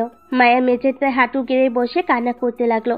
রিয়া, মায়েরা, লিজা মায়ের রুমে এসে দেখে কান্না করছে। ওরা মায়াকে বোঝাতে লাগলো। প্লিজ মায়া যান, কান্না করিস না, আন্টি যা করেছে তোর ভালোর জন্য। ওরা মায়াকে বুঝিয়ে ফ্রেশ হতে নিয়ে গেল। মায়া ফ্রেশ হয়ে এসে বিছানায় বসলো। ওরা মায়াকে সাজাতে লাগলো। বিকাল 5টা। মায়াকে সাজিয়ে দিয়ে রিয়া, মাইরা, লিজা রেডি হয়ে গেটে দাঁড়িয়ে আছে। গেট ধরে 10,000 টাকা না দিলে ভেতরে প্রবেশ করতে দিবে না। রোদ রিয়াকে দেখে থমকে গেল। গোল্ডেন রঙের শাড়ি, ঠোঁটে লাল লিপস্টিক, চোখে মোটা আইলাইনার, কাজল, চুলগুলো ছেড়ে দেওয়া, কানে ঝুমকো, এক কথায় অসাধারণ লাগতেছে। রোদ বুকের বাঁ পাশে হাত রেখে মনে মনে বলল, রিও বেবে, আমাকে পাগল করতে তোমার এত আয়োজন। ওকে ওয়েট সান, আমার কাছে নেওয়ার ব্যবস্থা করছি। রোদ রিয়ার দিকে তাকিয়ে বাঁকা হাসলো। রিয়া রোদের দিকে তাকালো। রিয়া চোখ সরাতে পারছে না। ইস কি সুন্দর লাগছে, কালো শেরওয়ানি, চুলগুলো জেল দিয়ে পেছন দিকে দেয়া, সাদা প্যান্ট, কালো ফর্সা শরীরে কালো রংটা একদম পারফেক্ট, এক কথায় অপূর্ব সৌন্দর্যের অধিকারী। রিয়া যেন নতুন করে আবার প্রেমে পড়লো। লিজা বলল, ওকে আপনাদের ছাড় দিলাম, 8,000, এর কমে হবে না। রাহাত বলল, 5,000-এর বেশি দিব না। রোদ থামিয়ে দিয়ে বলল, ওকে 8,000 দিব। তার বিনিময়ে মিস রিয়া, আপনাকে আমার এঁঠো মিষ্টি খেতে হবে। বলে রিয়ার দিকে তাকিয়ে চোখ টিপ দিল। শেষ পর্যন্ত 8,000 টাকা দিল। তারপর ওদের ভিতরে প্রবেশ করতে দিল। জিজু চলো। ওরা ওদের নিয়ে স্টেজে নিয়ে বসতে দিল। সাথী চৌধুরী বলল, বেআইন, মায়াকে নিয়ে আসুন, কাজী তো এসে পড়েছে। হ্যাঁ নিয়ে আসছি। রিয়া যাও তো, মায়াকে নিয়ে এসো। রহিমা বেগম বলল। রিয়া উপরে যেতে লাগলো মায়াকে নিয়ে আসতে। মায়ের রুমে প্রবেশ করবে এমন সময় কে যেন হাত ধরে টান দিয়ে একটা রুমে নিয়ে গেল। রিয়া ভয় পেয়ে গেল, ছুটার জন্য ছটফট করতে লাগলো। রোদ রিয়ার মুখের দিকে তাকিয়ে বলল, হুস, ভয় পায় না, আমি রোদ। রিয়া অবাক হয়ে বলল, আপনি এইভাবে টেনে কেন নিয়ে আসলেন? জানেন কত ভয় পেয়ে গিয়েছিলাম। ও সরি জান, কি করব বলো, তোমার সাথে কথা বলার জন্য তো আমার মন অস্থিরতা কাজ করছে, কিন্তু তুমি তো পাত্তাই দিচ্ছ না। রোদ অসহায়ের মতো করে বলল। রিয়া মুখ টিপে হাসলো আর বলল, রোদ চৌধুরী সামান্য একটা মেয়ের জন্য অস্থির হয়ে পড়েছে। ওয়াও, কি ইন্টারেস্টিং ব্যাপার, তাই না? রোদ ভুরু কুঁচকে বলল, সামান্য মেয়ে মানে কি? সামান্য মেয়ে তুমি? হ্যাঁ নয়তো বা কি, আমি তো। রোদ এগিয়ে এসে রিয়ার হাত মুঠোয় নিয়ে হাতে ঠোঁট স্পর্শ করলো। তারপর বলল, শোনো মেয়ে, তুমি কোনো সামান্য মেয়ে না, তুমি আমার কাছে অসাধারণ, তুমি আমার প্রাণ, তুমি আমার স্নিগ্ধ প্রেম। এখন বলো, রোদ চৌধুরীর প্রাণ কি করে সামান্য হয়? আমার জীবনের মূল্য নেই কে? রিয়ার চোখ অশ্রুতে ভরে গেল। এ কান্না খুশি কান্না। রিয়া রোদকে বলল, আমি আপনাকে একটু জড়িয়ে ধরতে পারি? রোদ মুচকি এসে এক হাত টান দিয়ে নিজের বুকে টেনে নিল। রিয়া রোদের বুকে মুখ গুজে কাঁদতে লাগলো। রোদ বলল, প্লিজ জান, কান্না করে না। চলেন, অনেক লেট হচ্ছে, মায়াকে নিয়ে যেতে হবে। চলো। ওরা চলে গেল। রিয়া মায়ের রুমে গেল। গিয়ে দেখে মায়া বিছানায় বসে আছে। রিয়া বলল, চল মায়া, তোকে সবাই নিয়ে যেতে বলল। রিয়া মায়াকে নিয়ে সিঁড়ি দিয়ে নামতে লাগলো। মায়ের পায়ের নুপুরের ঝুমুর ঝুমুর শব্দে সবাই সিঁড়ির দিকে তাকালো। স্নিগ্ধ সিঁড়ির দিকে তাকিয়ে যেন স্তব্ধ হয়ে গেল, থমকে গেল। আশেপাশে কে আছে ভুলে গেল, হাঁ করে তাকিয়ে রইল। মায়ের পা থেকে মাথা পর্যন্ত দেখতে লাগলো। পরনে লাল রঙের লেহেঙ্গা, চোখে মোটা করে কাজল দেওয়া, আইলাইনার দেওয়া, ঠোঁটে লাল লিপস্টিক, কপালে ছোট্ট কালো টিপ, চুলে বেলি ফুলের মালা গাঁথা।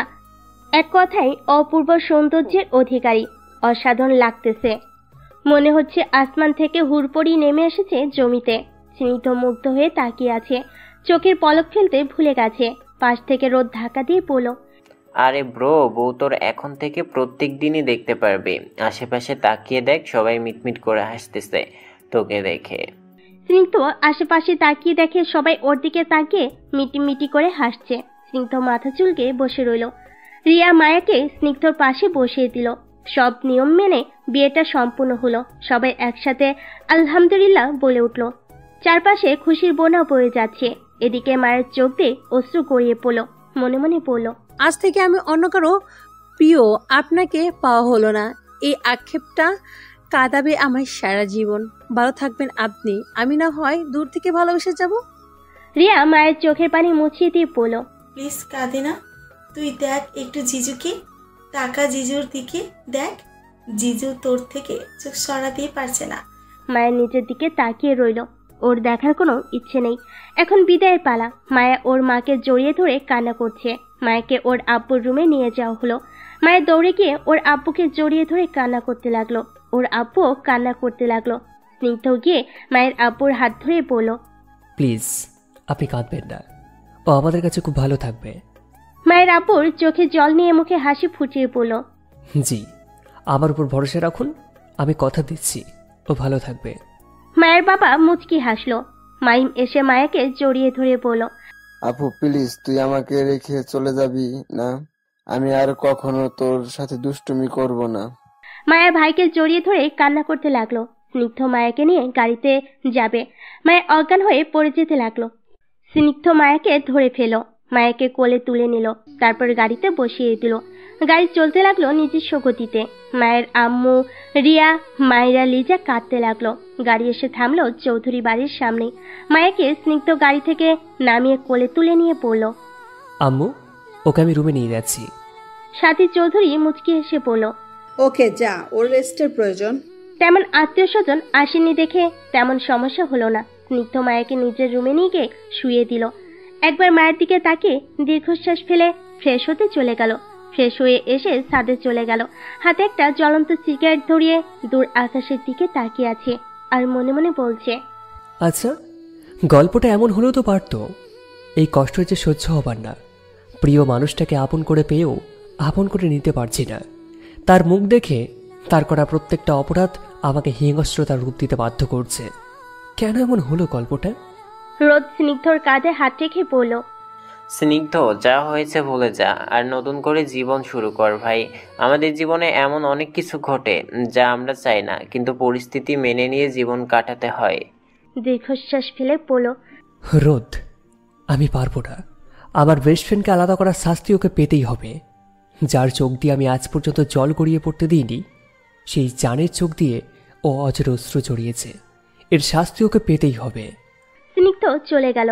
রোদ্দুর আকাশের দিকে তাকিয়ে দীর্ঘশ্বাস ফেল। কি হবে এই গল্পটা শেষ? মায়া পিটপিট করে তাকালো। আশেপাশে তাকিয়ে দেখে ও শুয়ে আছে। মায়ের চোখ কষলে উঠে বসলো। মায়া থম মেরে বসে রইল।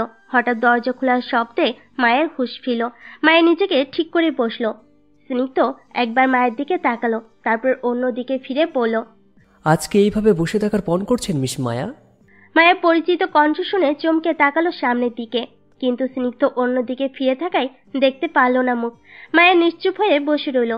এবার আর স্নিগ্ধ চুপ থাকতে পারল না, চিৎকার করে বলল, তুই নামবি নাকি তোকে আপ্যায়ন করে নামাতে হবে? স্নিগ্ধর চিৎকার শুনে মায়া কেঁপে উঠল। সামনে তাকিয়ে স্নিগ্ধকে দেখে স্তব্ধ হয়ে গেল। মায়া যেন হিতাহিত জ্ঞান শূন্য হয়ে পড়েছে। মায়া গিয়ে স্নিগ্ধকে জড়িয়ে ধরল আর কাঁদতে লাগলো। এ কান্না প্রিয় মানুষকে ফিরে পাওয়ার কান্না। স্নিগ্ধ জড়িয়ে ধরতে গিয়েও ধরল না। হঠাৎ মনে পড়ে গেল সেই শাস্তির কথা। মনে পড়ল রায়হানের চলে যাওয়ার কথা। মনে পড়ে গেল রায়হানের এক একটা লেখা। স্নিগ্ধ যেন হিংস্রতার রূপ ধারণ করলো। মায়াকে টেনে সরিয়ে দিয়ে ঠাস করে থাপ্পড় বসিয়ে দিল মায়ের ডান গালে আর চিৎকার করে বলল, তোর সাহস হয় কি করে আমাকে স্পর্শ করার?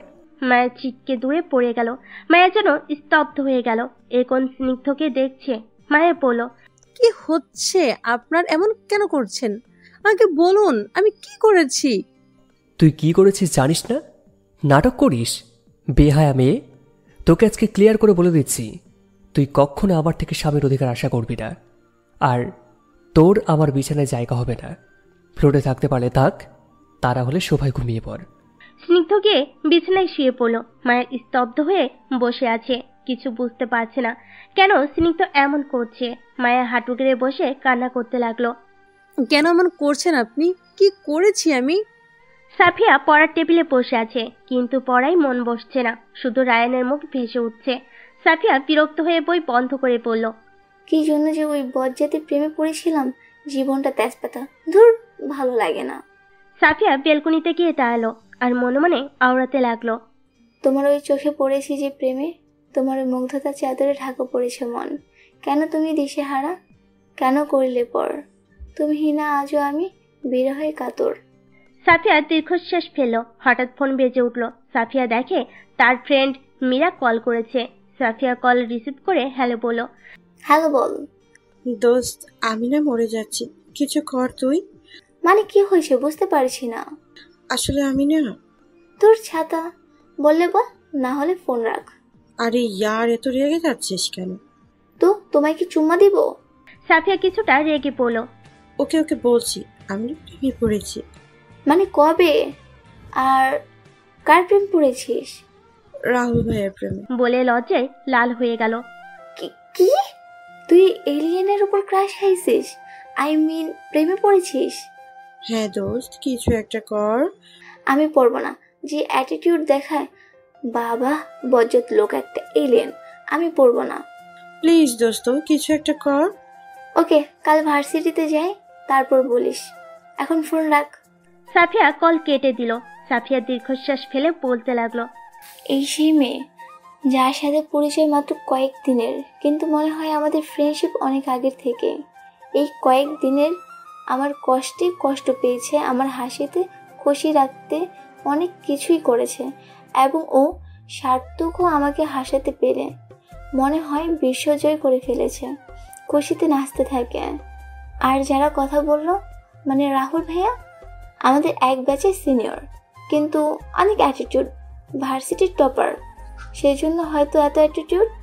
এই ছেলেকে বলে ওর মনে ধরেছে। বাবা, যে ছেলে বললে একবারে বগার পার করে দিবে। তুমি চিনো? আমি চিনি কে রাহুল চৌধুরী। কে প্রপোজ করার সাহস কোথায় পাও? হা হা হা। মনে হলেই আমার হাসি পাচ্ছে, আর আমি তাকেই বলবো হাউ ফানি। সাফিয়া হাসতে লাগলো। রায়হান রেগে লাল হয়ে আছে, কারণ রায়হানকে জ্বালাচ্ছে একটা মেয়ে, সে আর কেউ না, স্নিগ্ধ ফুপির মেয়ে, মানে ফুফাতো বোন লীনা আহমেদ রোদেলা। রায়হানকে জ্বালিয়ে মারছে। যেমন একটু আগে রায়হান অফিস থেকে ফিরে ফ্রেশ হতে গেছে ওয়াশরুমে। ফ্রেশ হয়ে একটা টাওয়াল পরে রুমে এসে আয়নার সামনে মাথা আঁচড়াচ্ছে। ঠিক সেই সময় লীনা দৌড়ে এসে রায়হানকে জড়িয়ে ধরে পড়ল।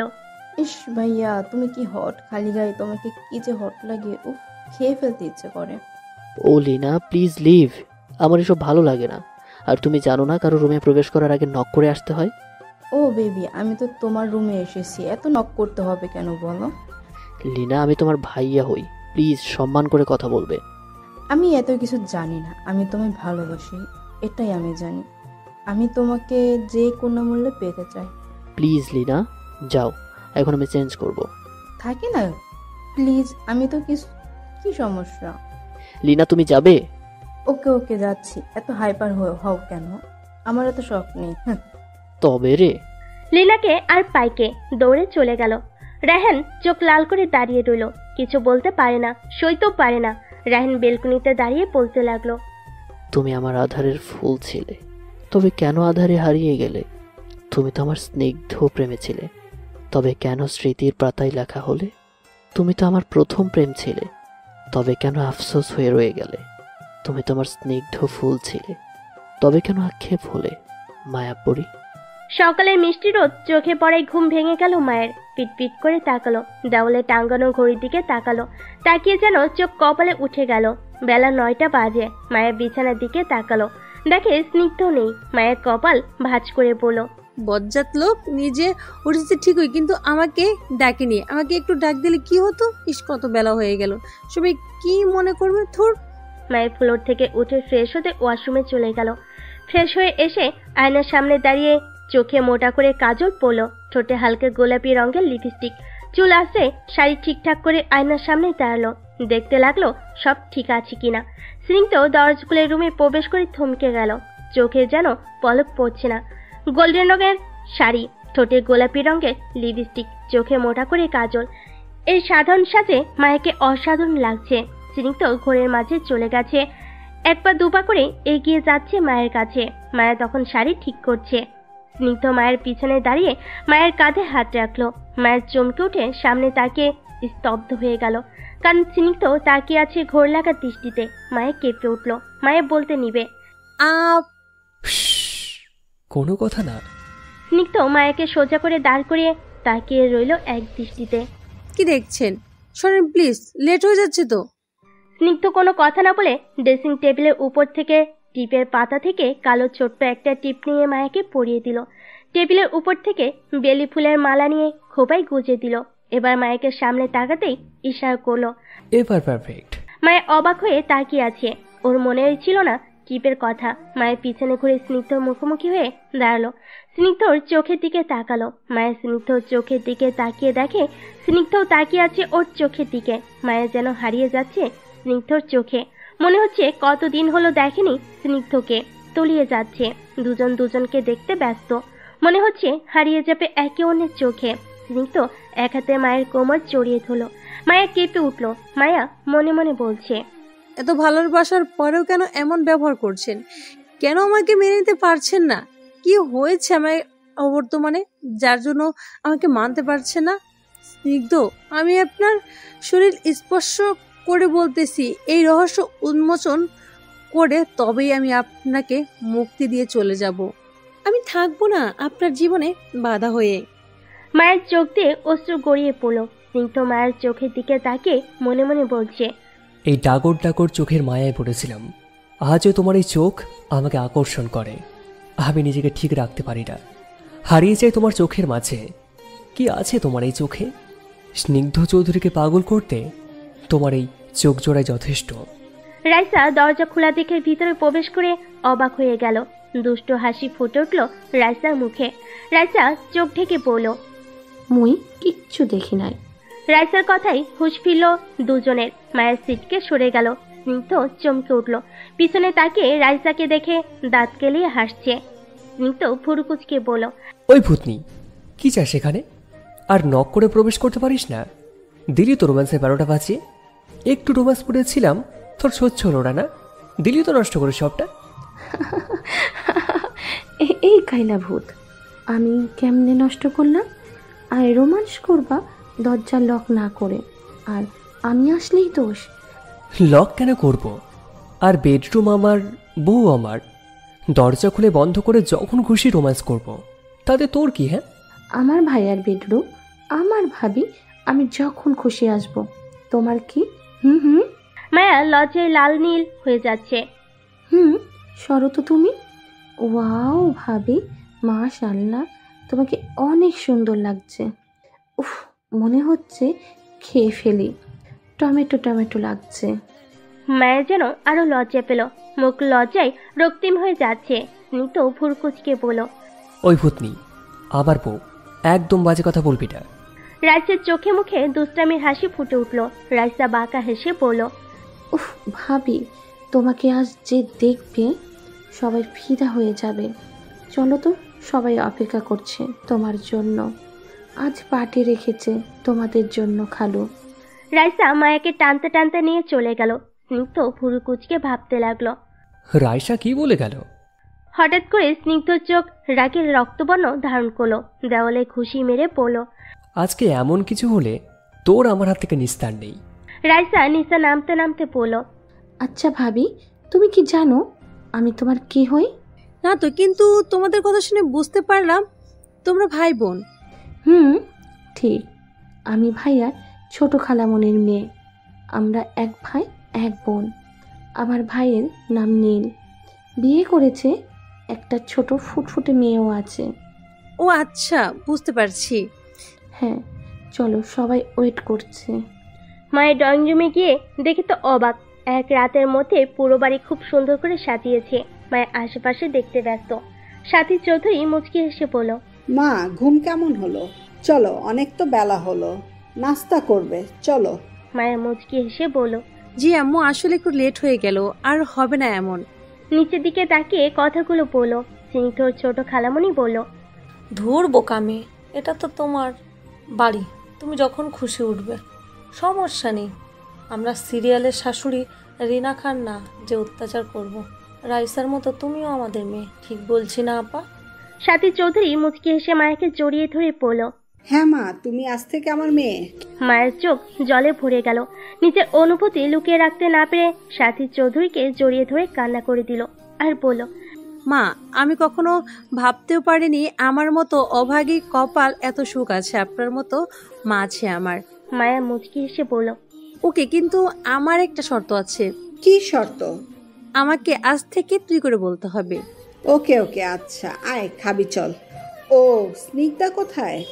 উনি আসতেছে। স্নিগ্ধ সিঁড়ি দিয়ে নামতে নামতে বলো, আম্মু এই তো আমি। আয় খাবি চল। ওরা সবাই টেবিলে গিয়ে বসলো। স্নিগ্ধর পাশে মায়াকে বসিয়ে দিল। স্নিগ্ধ খেতে খেতে বলল, আম্মু আচ্ছা আব্বু কবে আসবে? মায়া সাথী চৌধুরীর দিকে তাকালো আর বলল, আব্বু আম্মু কেন আসলো না আমাদের বিয়েতে? আসলে উনি একটু ব্যস্ত ছিলেন, আর আসবে আগামীকাল। ও আচ্ছা। খাওয়া দাওয়া শেষ করে স্নিগ্ধ নিজের রুমে চলে গেল। সাথী চৌধুরী আর মিলা চৌধুরী সবকিছু গুছিয়ে রাখছে। মায়া এসে বলল, আম্মু আমিও গুছিয়ে রাখছি সব। সাথী চৌধুরী রাগী গলায় বলল, একদম না, তুই নতুন বউ নতুনের মতো থাক। একটু পর থেকে সব আত্মীয় স্বজন আসা শুরু করবে। রাইসা যাও তো, মায়াকে নিয়ে গল্প করো। ওকে খালামুনি। ভাবি চলো তো, আমার সাথে চলো। মায়াকে টানতে টানতে সোফায় নিয়ে গিয়ে বসালো। আচ্ছা ভাবি, একটা সিক্রেট কথা শুনবে? ওকে বলো শুনি। জানো, তোমাকে না আমার কাছে অনেক কিউট লাগে। আমি ছেলে হলে তোমাকে নিয়ে পালিয়ে যেতাম। মায়া খিলখিল করে হেসে উঠল আর বলল, ও তাই? এখন কি প্রবলেম? চলো পালাই। চলো পালাই। দুজন দুজনের হাত ধরে দৌড়ে রুমে চলে গেল। রাইসার রুমে এসে দুজনে বিছানায় শুয়ে পড়ল। দুজনে হাঁপাতে হাঁপাতে বলল, পালিয়ে তো আসলাম, এবার তোমায় সাজাবো। সাজাবে মানে? সাজাবো উঠো। মায়া রাইসাকে টেনে তুলল। তারপর আলমারি খুলে দেখে হলুদ রঙের একটা জামদানি শাড়ি। মায়া শাড়িটা বের করে নিয়ে এসে রাইসাকে দিয়ে বলল, যাও এটা পরে এসো, আমি সাজিয়ে দিব। প্লিজ ভাবি, আমি শাড়ি পরবো না। কেন পরবে না? আমি শাড়ি সামলাতে পারি না, যখন তখন খুলে যাবে। রাইসা মুখ গোমরা করে বলল, আরে ইয়ার কিচ্ছু হবে না, আমি আসি কিসের জন্য? মায়া রাইসাকে সুন্দর করে শাড়ি পরিয়ে দিল, ড্রেসিং টেবিলের সামনে বসিয়ে দিল। তারপর সুন্দর করে সাজিয়ে দিতে লাগলো। চোখে মোটা কাজল, মোটা আইলাইনার, ঠোঁটে লাল লিপস্টিক, কপালে টিপ, চুলগুলো ছেড়ে দিল। মায়া রাইসাকে সাজিয়ে দিয়ে বলল, ও রাইসা তোমাকে না। রাইসা মুখ কালো করে বলল, জানতাম বাজে লাগবে। মায়া হা হা করে হেসে উঠল আর বলল, দূর পাগলি মেয়ে, তোমাকে হুড়পুড়ি লাগছে। হাত যে দেখবে প্রেমে পড়ে যাবে, দেখে নিও। উফ ভাবি তুমিও না। রাইসা দৌড়ে বেরিয়ে গেল। হাসতে হাসতে দৌড় দিয়ে সিঁড়ি দিয়ে নামার সময় বাঁধলো আরেক বিপত্তি। দৌড়ে নামার সময় কারোর সাথে ধাক্কা লেগে পড়ে যেতে লাগলো, কিন্তু পড়ার আগেই কেউ কোমর জড়িয়ে ধরলো। রাইসা চোখ বন্ধ করে লোকটার শার্ট আঁকড়ে ধরলো। আদিল যেন হুঁশে নেই, এক দৃষ্টিতে তাকিয়ে আছে। ওর মনে হচ্ছে আসমান থেকে হুড়পুড়ি নেমে এসেছে জমিতে। আদিল মুক্ত হয়ে তাকিয়ে আছে। রাইসা পড়েনি, বুঝতে পেরে আস্তে করে তাকালো। তাকিয়ে দেখে একটা সুদর্শন পুরুষ তাকে আঁকড়ে ধরে আছে। রাইসা এক দৃষ্টিতে তাকিয়ে রইল তার দিকে। আদিত্য তুড়ি বাজিয়ে গান ধরলো, প্রেমে পড়েছে মন, প্রেমে পড়েছে।